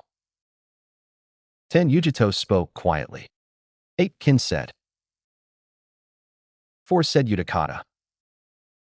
2, Karatsuchi told them. 3, said Gaara. 11, Fu mumbled. Troublesome. 9-inch, said Shikamaru. 5, smirked Sasuke. 7, smiled Ino, glad she wasn't fighting Sasuke. 6, frowned Hinata. She would have to fight one of her best friends. 12, finished Omoi. The preliminary matches are Naruto versus Karatsuchi, Gaara versus Utakata, Sasuke versus Hinata, Ino versus Kin, Shikamaru versus Yujito, Fu versus Omoi. You have 1 month to prepare. Dismissed, said Anko. Konoha Council Room. Okay, this meeting is about the results of the preliminary matches as well as the possible invasion. The Hokage said, we will first discuss the invasion and then some aspects of the preliminaries, and then the civilian council will be brought in, said the Hokage. Well, Sensei, I unfortunately have no new details about the invasion plan, so we will only be able to discuss our defensive plan, said the Sannin. All right, then this is my plan. 50% of each clan will stay and guard their compounds, while the rest of the clan will be given a specific job. The Naras, Yamanakas, and the Akimichis will guard the stadium after the fight begins. The Hyuga will assist them somewhat, but will then go into the village and attack those who have broken through the perimeter defenses. Those will be handled by clanless shinobi, Sasuke-kun, Jiraiya-kun, as well as the Aburame. The Umbu will assist the Hyuga and cover the tower. Naruto-kun and I will be responsible for dealing with Yagura and Orochimaru. Excuse me, Hokage-sama, but I have 2 concerns, said Hayashi. He received a nod. Well, I understand Naruto's strength, but do you really think he can defeat the Mizukage? Also, who will be guarding the Uchiha and Uzumaki compounds? Questioned the Hyuga head, as he was concerned for the boy who he thought of as a nephew. Hokage-sama, if I may, asked Naruto. He too received a nod. Hayashi Ajisen, you know that one of my dojutsu's ability is that of sealing. I will be able to seal away Yagura's demon. As for the compound, the Kazekage and his children will be guarding them. This statement received raised eyebrows. He said something along the lines of, I won't have the home of my daughter's future husband destroyed. Naruto clarified. Fine, Now let us move on to the preliminaries, said the Hokage. Well, I believe that we have a good chance of winning, said Shibi. I believe so as well, but I know Sasuke, Hinata, and I will have a hard time dealing with Yujito ni, Utakata of Kiri, Han of Iwa, Fu of Taki, and Gaara of course. Shikaka-san, Shibi-san, I believe you should train your sons very hard. Shikamaru needs to increase his reserves, and I think Shino should work on seals, since the Jinchuriki's reserves will be too large for his bugs, unless he learns some chakra restriction seals, said Naruto, who received nods. Okay, let us see what it is the civilians want, said the Hokage. The Umbu at the door nodded and let them in. They proceeded to take their seats. Hokage-sama, we request the cancellation of the Chunin exams as well as our alliance with Suna, said Hamaru and Koharu in unison. Explain, was all the Hokage said as the Shinobi Council picked up their jaws off the floor. Well, we believe that there are several Jinchuriki other than Kyuubi competing in the exams, including the Kazekage's son, said Koharu. Okay, and, questioned Shikako lazily. We will not have 5 demons running around Konoha, yelled one of the councilmen. I would like to know where you got your hands on this information, said Sasuke. That is simple, answered Haruno. My daughter heard a conversation between Ichibi, Kyuubi, and the Rokubi from Kiri. My village will crush Suna and Konoha, said Utakata. Gaara growled in response. Do you believe your one tails scares the 6 tails? Asked Utakata just as Gaara was about to begin. No, but I do believe that it fears 9, and before you say anything about 5, I'm sure 2 over there would happily help Gaara. We refuse to ally ourselves with Suna and the Ichibi, and we don't want the 6 and 5 in our village, said Haruno. If you ever refer to Gaara as Ichibi again, I will kill you, said Naruto in a growl. Umbu, arrest him, said Koharu. The guards of the elder went to arrest the Naruto. Sasuke sent 2 kunai into the Umbu's legs. As an Umbu, you take orders from your captain or the Hokage, said Sasuke coldly as the civilians shook off their shock. How correct you are. Umbu, arrest Koharu and those Umbu, said the Umbu commander. This meeting is dismissed. Team Myth change and come back, said the Hokage. 10 minutes later, Hokage's office. The Hokage stared in front of him, waiting for the 2 members of Team Myth. The 2 Umbu shined in, using the blaze and ice versions of the jutsu. Good to see you out of that stuffy meeting, Naruto, Sasuke, said the Hokage. What did you want to see us for, Hokage Ajisen? Asked Toad, aka Naruto. Well, Naruto, it seems you and your brother made it into Ames and Iwa's bingo book a couple of missions ago, said the Hokage as he showed them the page. Name, Uchiha Uzumaki Naruto. Alias, Konoha's limitless bloodline. Rank, be a rank Genin. Gender, male. Date of birth, October 10th. Age, 13. Height, 5 feet 5 inches. Weight, 125 pounds. Hair color, blonde. Eye color, blue/changes with Dojutsu. Affiliation, Konoha. Summons, Toad. Bloodlines, unknown Dojutsu. Possible ice, Sharingan, crystal, Byakugan. Known affinities, wind, water, fire, possibly others. Personal note, much is unknown. There are reports of the ability to copy bloodlines. Adoptive brother of Konoha's crow Itachi Uchiha, as well as the last Uchiha Sasuke Uchiha. Note of engagement.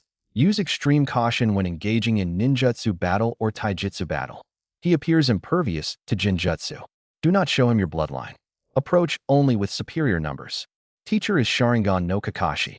Flee on sight when with Sasuke Uchiha, Hinata Hyuga, and Hatake Kakashi. Name, Uchiha Sasuke. Alias, the last Uchiha. Rank, be a rank Genin. Gender, male. Date of birth, July 23rd. Age, 13. Height, 5 feet 6 inches. Weight, 120 pounds. Hair color, black. Eye color, black/changes with Sharingan. Affiliation, Konoha. Summons, unknown, possibly a crow. Bloodlines, Sharingan. Known affinities, wind, earth, fire, possibly others. Personal note, much is unknown. There are reports of a higher level Sharingan. Brother of Konoha's crow Itachi Uchiha. as well as adopted brother of Konoha's limitless bloodline, Uzumaki, Uchiha Naruto. Note of engagement. Use extreme caution when engaging Sasuke in ninjutsu battle or taijutsu battle. He appears impervious to jinjutsu. Do not show him secret jutsu. Approach only with superior numbers. Teacher is Sharingan no Kakashi. Flee on sight when with Naruto, Uzumaki, Uchiha, Hinata, Hyuga, and Hatake Kakashi. The Hokage flipped the book page. You are also the first team to appear with an SS ranking as a team since Ino Shikacho, and that was when they were jounin. If you guys keep improving like this, you will be called the Neo Sannin, he said, showing them the last book page. Name: Konoha Genin Team 7. Uchiha Uzumaki Naruto. Uchiha Sasuke. Hyuga Hinata. Hatake Kakashi. Alias: Team Dojutsu. Konoha's limitless bloodline. The last Uchiha. None. Sharingan no Kakashi. Rank: SS rank Genin Team. Gender: 3 males 1 female. Time since creation 6 months. Age: 13, Genin, 27 sensei. Height: -5 feet 5 inches. -5 feet 6 inches. -5 feet 4 inches. -5 feet 9 inches. Weight: -125 pounds. -120 pounds. -115 pounds. -148 pounds. Affiliation: Konohagakure. Summons: Toad, possibly Crow, none dog. Bloodlines: unknown Dojutsu. Possible ice, Sharingan, crystal, Byakugan, Sharingan, Byakugan, Sharingan. Known affinities: wind, earth, fire, water, and lightning. Personal note: great teamwork.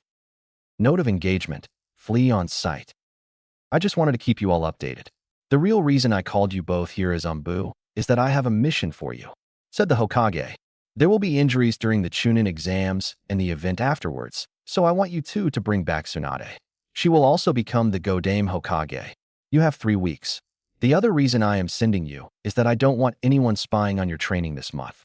Say your goodbyes, you leave in an hour, said the Hokage. He paused to make sure he didn't forget anything, then said, "Oh, I almost forgot.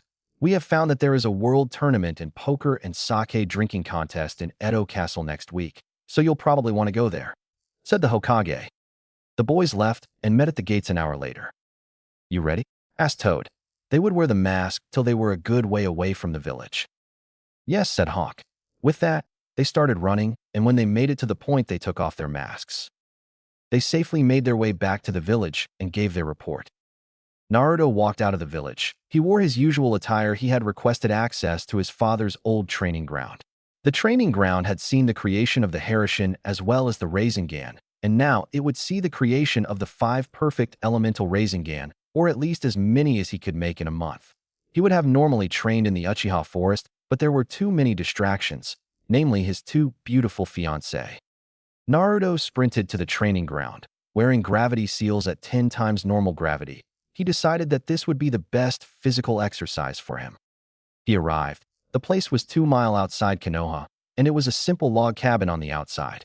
He went inside the cabin and proceeded to the back door, where he cut his finger, smearing his blood on the knob before slowly opening the door. It opened into a stairway, which led to a simple wooden door. He opened it and nearly collapsed as he entered. He saw the sides of the room had seals, gravity, and chakra seals. Basically, the place was designed so it put your body in a chakra-depleted and exhausted state. It did this so you had to have perfect chakra control to perform high-level jutsu. Naruto stood, and 100 clones poofed into existence around him. The clouds moved slowly across the sky. The village was quiet, well, most of it was. The crowds at the stadium cheered and yelled.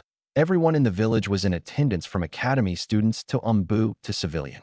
The crowds quieted down as the line of contestants made their way in the arena. The Hokage stood up. "Konoha, today, I have several things to announce to you today. This will be my last day as the Hokage. Tsunade Senju will be taking my place," said the aging man. The announcement was met with the cheers of civilians and ninja. They were sad that the Kami no Shinobi was stepping down, but who better to replace him than the granddaughter of the Shodame? The last announcement will be a little harder for you to understand. I will be announcing the name of the son of the Yondaime Hokage," said Hiruzen. At this, many faces scowled, those of the Tsuchikage and the Reikage. Also, many people smiled. The Yondaime Kazekage, who was a friend of the fourth, and also the Fire Lord who was happy to show his nation was more powerful than the rest. The son of the Yondaime is Namikaze Uzumaki Naruto. The Tsuchikage's glare deepened. That boy was already in his bingo book for killing his elimination squad team. Unfortunately, he would have to wait for the invasion to kill the boy. "Well, that is all for now. You may begin, hate," said the Hokage, quieting the booing/cheering crowd. Most of the booing was civilian and most of the cheering was from ninja. "Thank you, Hokage-sama. Since all the competitors are here, we will begin the Chunin exams. Now will all the competitors other than Naruto and Kuratsuchi please leave the arena," said Hate. The other competitors left and Naruto and Kuratsuchi stood across from each other, the latter glaring. "You know we could be friends," said Naruto calmly, ignoring the glare. "Like I could be friends with the evil son of the man who killed my uncle," said Kuratsuchi. "Proctor, begin the match." "Hajime," said Hate. Kuratsuchi glared at Naruto, but his eyes flickered. "Tsukuyami," said Naruto. "In the Tsukuyami world." "Where am I, you evil bastard?" yelled Kuratsuchi. "You are in the world of Tsukuyami. I have something I want to ask you, and don't think about fighting because I am the god of this world," said Naruto. "Fine, I'll answer your damn question," said Kuratsuchi. "Why do you hate me? I understand my father killed your uncle, though that would have been before you were born. Also, as a competent ninja, you have most likely killed for your village," said Naruto. He really did wonder. She seemed like a nice enough person, and she was kin off pretty. "Oh, looks like Naruto-kun likes an IWA girl," thought Kyubi. "No, I don't, Kyubi-sama," thought Naruto, blushing. "He read me like an open book. I know the Yellow Flash killed because there was a war. Hell, I really don't even care about my uncle's death. I never even knew him," Kuratsuchi thought. "Why do you care?" she said, keeping with her tough exterior though her voice shook slightly. "I would really like it if you could just answer me," said Naruto, kindly smiling. "Fine, though I don't know why I am doing this. You see, you are right, I could care less about my uncle's death. My father, though, took it to heart. My mother died when I was born, and my father could care less. He just wanted to see the destruction of the leaf. I don't hate your father, I really hate mine." The girl finished quietly with a tear in her eye, but she would never let it fall. "I'm sorry. I know we can't really understand each other's pain, but I think we can help make each other's pain go away. So, how about we go out on a date?" said Naruto. Kuratsuchi's eyes widened in thought. "I have never gone out with a boy before, and he is handsome, and if my father doesn't care about me, I will find one who does. Wow, I never thought I would be accepting a date with Naruto Namikaze of all people. Wait, the invasion, should I tell him? I don't know. You know what, screw it, my grandfather uses me as a pawn, and for my father, I'm a knight meant only to destroy the hidden leaf. This boy, though, acts like he will care about me. Wow, I feel as if I've been thinking for hours, but it couldn't be. Well, Naruto-kun, I think I would like that, though I have to ask, how long have we been in here?" asked Kuratsuchi. Naruto's eyes widened at the use of the suffix, but went with it. "Well, Kuro-chan, in the real world it has been less than a minute, but it has been almost a day in here," he responded with a raised eyebrows. "Naruto-kun, I have to tell you that there is an invasion," she began but was stopped. "I know, Kuro-chan, but I see you really care for telling me. Thank you," he said, and the world went black. As they returned, Kuratsuchi began to fall forward, but Naruto caught her. "Winner Naruto Namikaze Uzumaki," said Hate. Naruto shined to the competitor's box and lay Kuratsuchi down gently. Sasuke looked at him with a puzzled expression. Hinata gave him a playful glare. Naruto summoned a frog to send to the newly gathered info to the Hokage. In the Kage box, Hiruzen's eyes widened. He knew that this would strain their forces more, but was content that Naruto could handle both of the Kage if he got through with Yagura quick enough. "I don't know what happened. My granddaughter may need to be removed from the program for being defeated so quickly," said the old man angrily. "I wouldn't. That jutsu is hard to escape even for me. And I know Naruto is more than Chunin material, so there will be no need to further discuss his promotion. I am also sorry about your Jinchuriki Mizukage Dano, but he is disqualified as we were not notified. We will skip to the next match." The Mizukage growled, but could not risk being figured out. "Utakata is disqualified. Gaara is the winner," said Hate, to the boo of the crowd and a growl from Utakata. The next match is between Hinata of the Hyuga clan and Sasuke of the Uchiha clan, said Hate. The crowd was in awe of the battle that would take place in front of them. They cheered loudly for the spectacle that was about to take place, until they all fell silent. The invasion began. Thank Kimi-sama, I was worried we would have to fight, but let's go handle the invasion forces, Hinata said, and they both went to do their duty. Kage box. Everyone was gone from the Kage box except 5. The fire, lightning, stone, and water shadow stood with another. The snake Sannin. Well, Reikage, I am sorry to involve you in this dispute, but look at this as a step into that alliance we were speaking about. Though I ask you to protect the stadium, the Sandame said. The Reikage humphed and disappeared. Suddenly a barrier was raised. Kukuku, Sensei, there is no way you can take all 3 of us, and this barrier will keep away whatever help you thought you had, said the chuckling snake Sannin. So you thought, the Hokage said as he threw a kunai with 3 prongs. That Tsuchikage and Orochimaru looked like they saw a ghost. Naruto appeared, and before he could said anything else activated his eyes and looked at Yagura.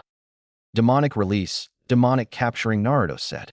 Yagura first screamed in pain as the Isobo appeared paralyzed. Who are you and who told you of this jutsu, mortal? The Isobo asked. Isobo-sama, Kyubi told me of it. I am her Jinchuriki. I am sorry for this, Isobo-sama. I must seal you again, but I will talk to you still. I will seal you into the Shodame Uzukage's blade. See you later, Isobo-sama. Glass 11 trigrams seal.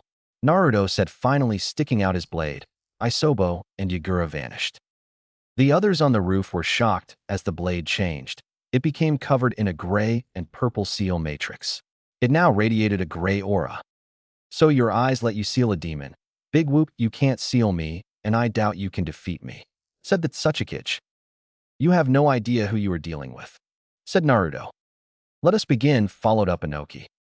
They engaged in a taijutsu battle. This was odd for Inoki, who usually focused on ninjutsu. It turned out that this was the biggest mistake he could make. Sometime during the match, Naruto had marked him with the seal. Particle style, atomic destruction jutsu, yelled Inoki. No, Naruto yelled. He knew he couldn't stop it. All that was left was a pile of dust. Tsuchikage, I thought I made it very clear that I was going to be the one to kill that damnable Hokage, Orochimaru stated in a bitter, angry tone. I will kill you all. There was a whisper. I will kill you all, yelled the demon. The voice was so cold.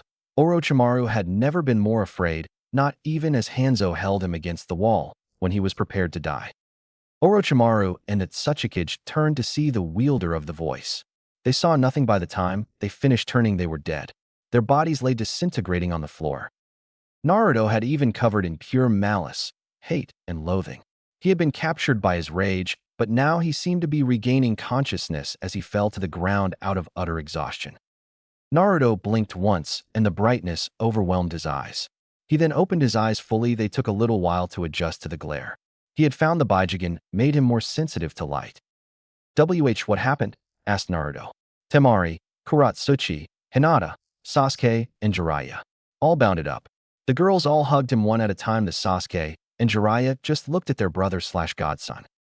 While Naruto-chan, yesterday when you battled the Tsuchikage and Orochimaru, you killed them both, Jiraiya began. Naruto glanced at a visibly shaken Kuratsuchi. She really did love her grandfather. After that, the Reikage brought you here. Orochimaru's forces were made aware of his death and fled. The same with IWA, except for a certain missing Nin. Sasuke and Hinata helped hold off IWA to that point, and I did the same with Odo. Finished these Sannin. As for what happened in the council meeting, basically Kuratsuchi has been given a full pardon and is now a citizen of Konoha, but not yet a kunoichi. Hayashi-sama has been made the temporary Hokage. Lastly, well, Team Myth was assigned to retrieve Kura Uzumaki. She is to be the next Hokage. Sasuke said, lowering his voice during the last sentence. They leave a week from now. Jiraiya-sensei, would you care to explain? Asked Naruto in a slightly angry voice. Look, kid, I really had no idea she was alive. Apparently the council sent her into hiding. I'm sorry, Naruto, Jiraiya said sadly. Naruto also had a look of sadness on his face. He hadn't meant to be angry with his godfather/sensei. I'm sorry, sensei, began Naruto in an attempt to apologize. I'll keep the mushy stuff to yourself, Naruto-chan. I'll be going. Seems your girlfriends and brother would like to speak with you. As soon as he finished, the great sage disappeared. Naruto Baka, you could have died. The girls said, sharing the sentiment. They each never wanted to lose Naruto, and the boy was berated, but waited upon until a week later. 1 week later. Toad and Hawk moved swiftly. They had but 2 days to complete this S-rank mission. The trees moved quickly, becoming green and brown blobs. The tree became Rock. They had named it. Apparently, Kara was in the Fire Mountains, a mountain range named after the country and the veins of rubies that run through it. The duo entered the cave. They saw a shadow, then a blade. Hawk turned to see it a millimeter away from Toad's neck. Toad poofed, as did Hawk, and Kara found herself surrounded by clones. "Kara Uzumaki," said Toad with some bitterness. "You are hereby summoned by the temporary Hokage and joint council of the Konoha." The boy went on. "What do they want?" asked Kara. "They want a Hokage," said Hawk dryly. "Let's go, but first may I ask you your names?" the women asked. Toad really looked at her. No. She had blood-red hair that went to her chest. Her figure was that of a model. She was more toned tough. "Hi, Hokage-sama. I am Naruto Uzumaki Uchiha, and this is my brother Sasuke Uchiha," Naruto said. He couldn't wait to see the women's reaction. "Uzumaki," she repeated. It seemed to be the only word the woman heard. "Naruto-chan, I am so sorry. I have no excuses. Could you tell me about your life, though? I want to know what I missed." The group traveled, and Naruto told her his life. 1 week later. Toad and Hawk moved swiftly. They had but 2 days to complete this S-rank mission. The trees moved quickly, becoming green and brown blobs. The tree became Rock. They had named it. Apparently, Kara was in the Fire Mountains, a mountain range named after the country and the veins of rubies that run through it. The duo entered the cave. They saw a shadow, then a blade. Hawk turned to see it a millimeter away from Toad's neck. Toad poofed, as did Hawk, and Kara found herself surrounded by clones. "Kara Uzumaki," said Toad with some bitterness. "You are hereby summoned by the temporary Hokage and joint council of the Konoha." The boy went on. "What do they want?" asked Kara. "They want a Hokage," said Hawk dryly. "Let's go, but first may I ask you your names?" the women asked. Toad really looked at her. No. She had blood-red hair that went to her chest. Her figure was that of a model. She was more toned tough. "Hi, Hokage-sama. I am Naruto Uzumaki Uchiha, and this is my brother Sasuke Uchiha," Naruto said. He couldn't wait to see the women's reaction. "Uzumaki," she repeated. It seemed to be the only word the woman heard. "Naruto-chan, I am so sorry. I have no excuses. Could you tell me about your life, though? I want to know what I missed." The group traveled, and Naruto told her his life. Present. The group now walked. They were close enough to the village and didn't want to rush in.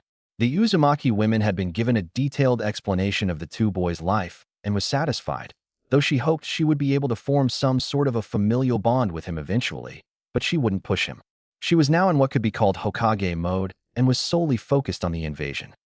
"Sasuke, could you tell me everything you have heard about the events of the invasion?" the women questioned. She really wanted to know the state of her charge.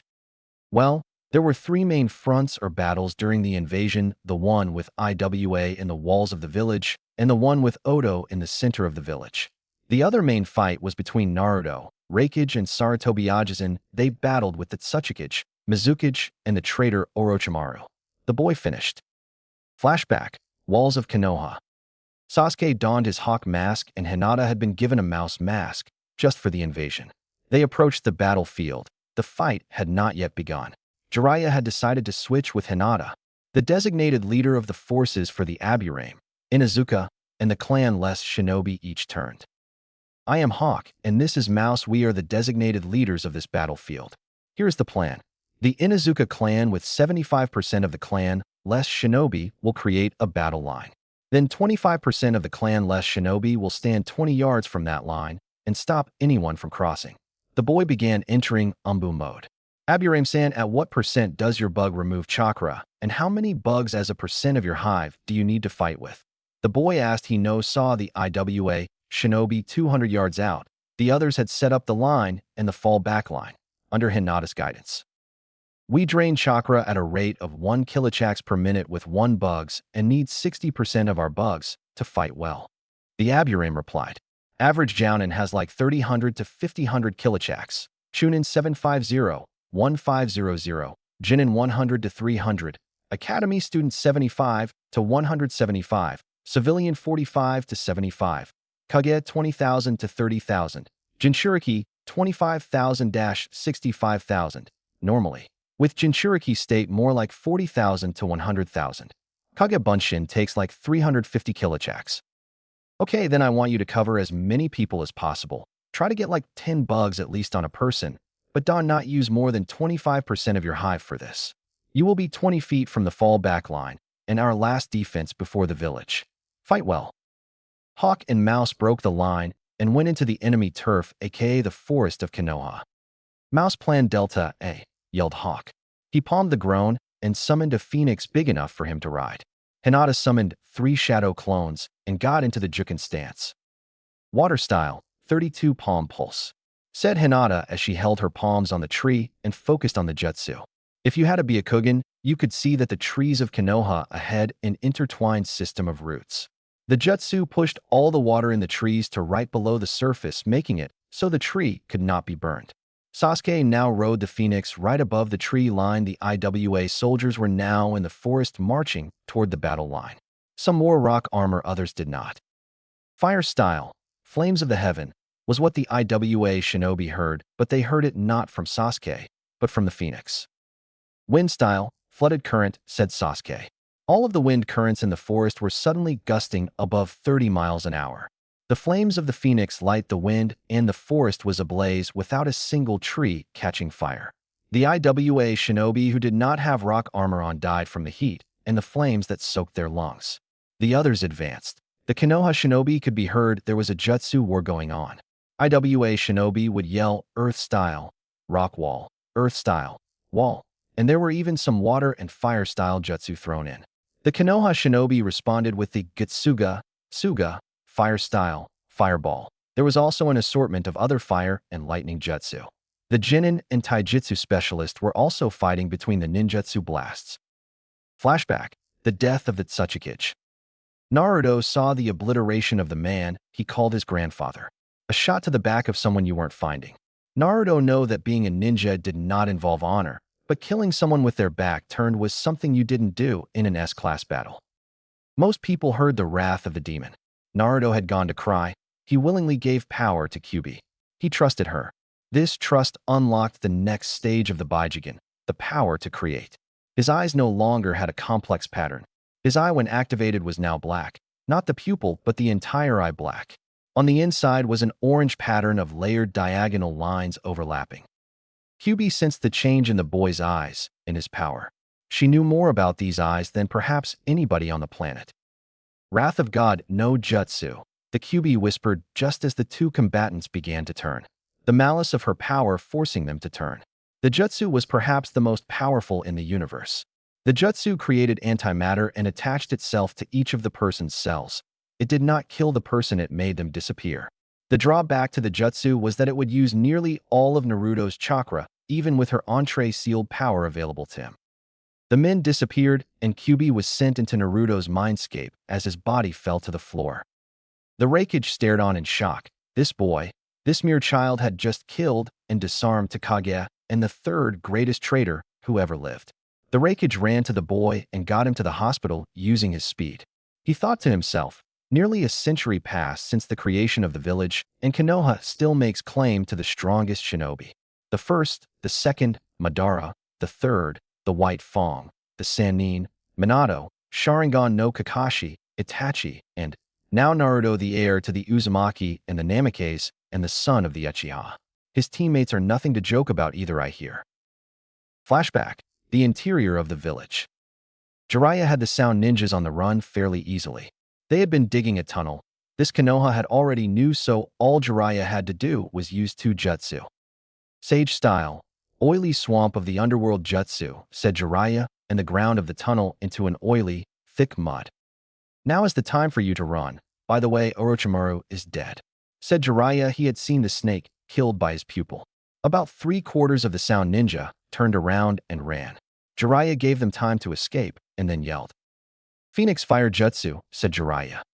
Present. I see, so there wasn't much destruction then. The women said in a half-question, half-statement way. Less the 1000000 Rio in destruction Kurasama, said Sasuke. The woman simply nodded in response. The group walked on. Kara smiled. She saw sights she hadn't seen in over 10 years. She had been a chunin when she left. Naruto was too. She had seen him as a baby. She was but a child when he had been adopted, and she was fine with the Uchiha being his parents as long as she could be his aunt. She had cried when she received the mission. She had no idea how or why she received it. She was told to train, for she would be chosen as the next Hokage. Sarutobi wanted Tsunade, but in my story, the council pre-chooses their Hokage and had her trained to take up the mantle when Sarutobi died. She wondered how he was doing. I was always the only one who could get to him. I know he had Naruto, Sasuke, and this Hinata, but he needed adult friends too. I hope he is single though. The redhead thought, blushing. They arrived at the gates of Konoha. Hawk and Toad walking in front, they walked to the guard station. Hello Toad and Hawk back with Kara Uzumaki. S rank. The Chunin nodded. Nothing else would or could be told. They were Chunin. There was nothing they would ever learn about the mission. They walked into the Hokage's office and saw Hayashi sitting. The boys took off their mask. Hello boys, Kurasama, said Hayashi, relieved to see the woman who would be taking all the paperwork away. There is a meeting about to begin. You are right on time. Let us make our way there, said Hayashi. They made their way to the meeting room. They proceeded to take their seats, greeting the people already there. The meeting was soon to commence, as everyone was there. I, Hayashi Hyuga, temporary Hokage of Konohagakure, hereby name Kara Uzumaki the Hokage if she does so swear to serve the office dutifully and honorably. I agree to honorably and dutifully serve as the Hokage, said Kara. The two elders proceeded to place the hat and the robes on the 24-year-old Hokage. Hayashi and Kara switched seats. Kara briefly went over the list of topics for today. I see that first on the list is the Chunin graduates. Okay, let us vote for those who deserve promotion. First is Hinata Hyuga.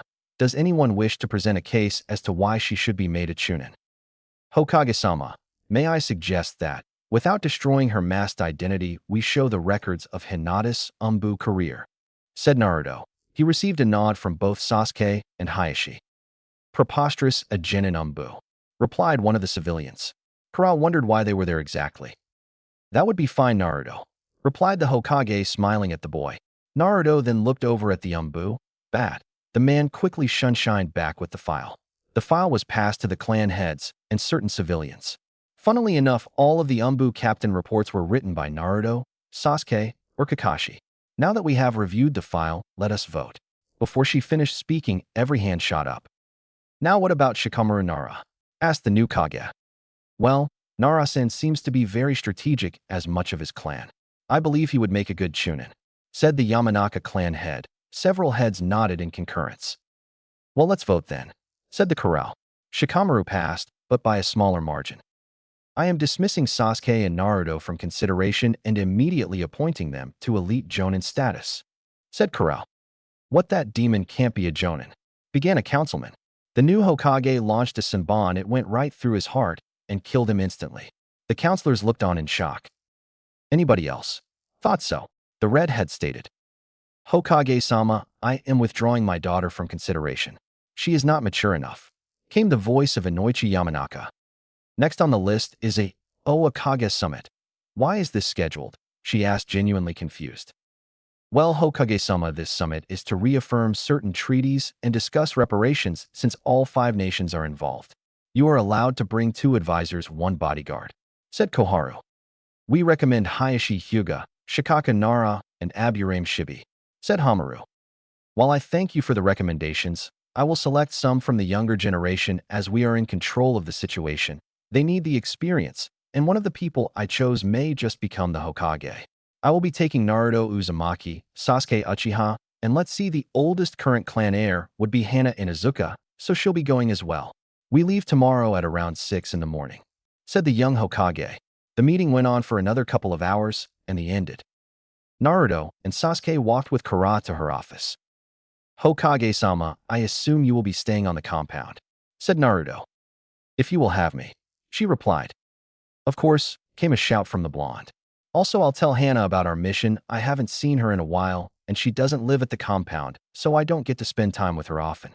By the way, Hana will remain the Inuzuka heir, and all her children will be Inuzuka. Naruto then began walking to the exit of the building. He left Sasuke and his aunt to speak, and fortunately, there was an open window he could leave through. Naruto strolled through the village and noticed that there were only a few hateful glares pointed in his direction. He realized that people were smiling at him. They probably heard about me killing the snake. The boy pondered. He made it to the Inuzuka compound and saw Kiba. He went up to him. "Hello, Kiba, Akamaru." The boy greeted. "Naruto," the boy said grumpily. Akamaru, on the other hand, barked happily. He had heard Koromaru saying that Naruto was a hero. "Look, Kiba, I know me dating your sister is a problem for you, but she is very important to me, and I would kill 1,000 S-class shinobi and give my life before anybody could harm her," said Naruto, unaware that Hana was behind him. The girl walked up behind him and kissed him on the cheek. She smiled. "Kiba, we talked about this," said Hana. I know. Fine, but if anything happens, or if you hurt her, I will kill you," the boy said. Naruto nodded and then followed Hana to her room. They got there, and they both sat on the bed facing each other. The Haimaru were on the floor sleeping. To what do I owe a visit from the Leaf's third greatest hero?" asked Hana playfully as Naruto stroked her hair. "What a hero can't visit his princess?" asked Naruto in an equally playful way. Hana leaned forward and gave him a peck on the cheek. Hana and Naruto went on a date during the month and will go on another soon. "Well, why are you really here?" the girl asked. "We have a mission to escort the Hokage," said Naruto. He then created a Kage Bunshin. The clone jumped out the window. He then proceeded to make out with Hana. Naruto's clone. Naruto's clone made it home. He was met at the door by an angry Temari. "You disappear for 2 days, you left the hospital without telling us, and then you don't even let us know when you get back in the village. Hinata was almost in tears when you left without telling us, you inconsiderate jerk." She screamed and slapped Naruto. He poofed out of existence. Inside she thought, "I can't stay angry at Naruto-kun. He just doesn't realize how much we all care about him, but he is going to pay for this one. Literally, I think Kuratsuchi-chan needs some new Konoha attire." Back with Naruto. Naruto jerked away from Hana's lips abruptly, much to the female teen's displeasure. Naruto frowned as he received the memory. Hinata cried, he though sadly, "I think I'll take all of them to diner as soon as we get back." "Hana-chan," the other girl, seems slightly upset at my absence. "I have to go, and I'll see you tomorrow. Love you," the boy said, kissing her one last time. He then proceeded to jump out of Hana's window. Hana just smiled and shook her head. Naruto first ran to the Yamanaka flower shop. He saw Ino at the register. "Hello, Ino-san. I need a mix of 3 dozen flowers that say, 'I'm sorry and I love you,'" said Naruto. "What did you do, Naruto?" asked Ino. She wondered what could make the boy so afraid of his girlfriends. "I left the hospital and went straight on a mission and didn't say goodbye before I left." Naruto said the last part quietly and scratched the back of his head, grinning. "You baka," replied Ino at the boy's careless mistake. Ino wondered why boys were so stupid. "Okay, here is my sincere apology kit," said Ino. "It'll be 3750 Rio." The girl said as she smiled at her work. It was the best apology kit. The contents included 3 dozen red and white roses, 3 pints of chocolate brownie ice cream, and chocolate strawberries. "Thank you, Ino-san," he said as they exchanged. Naruto waved goodbye and made his way home. He opened the door and saw his aunt in the kitchen and his girlfriends that lived with him currently in the house. Temari, Kuratsuchi, and Hinata glared daggers at him. He gulped and got on his knees. "I am so sorry. I love all of you. It was a giant mistake. Please take the gifts," said Naruto. The girls looked at the boy. Then they smiled. None of them could stay mad at the young boy. "Naruto-kun, I think I speak for all of when I say we forgive you.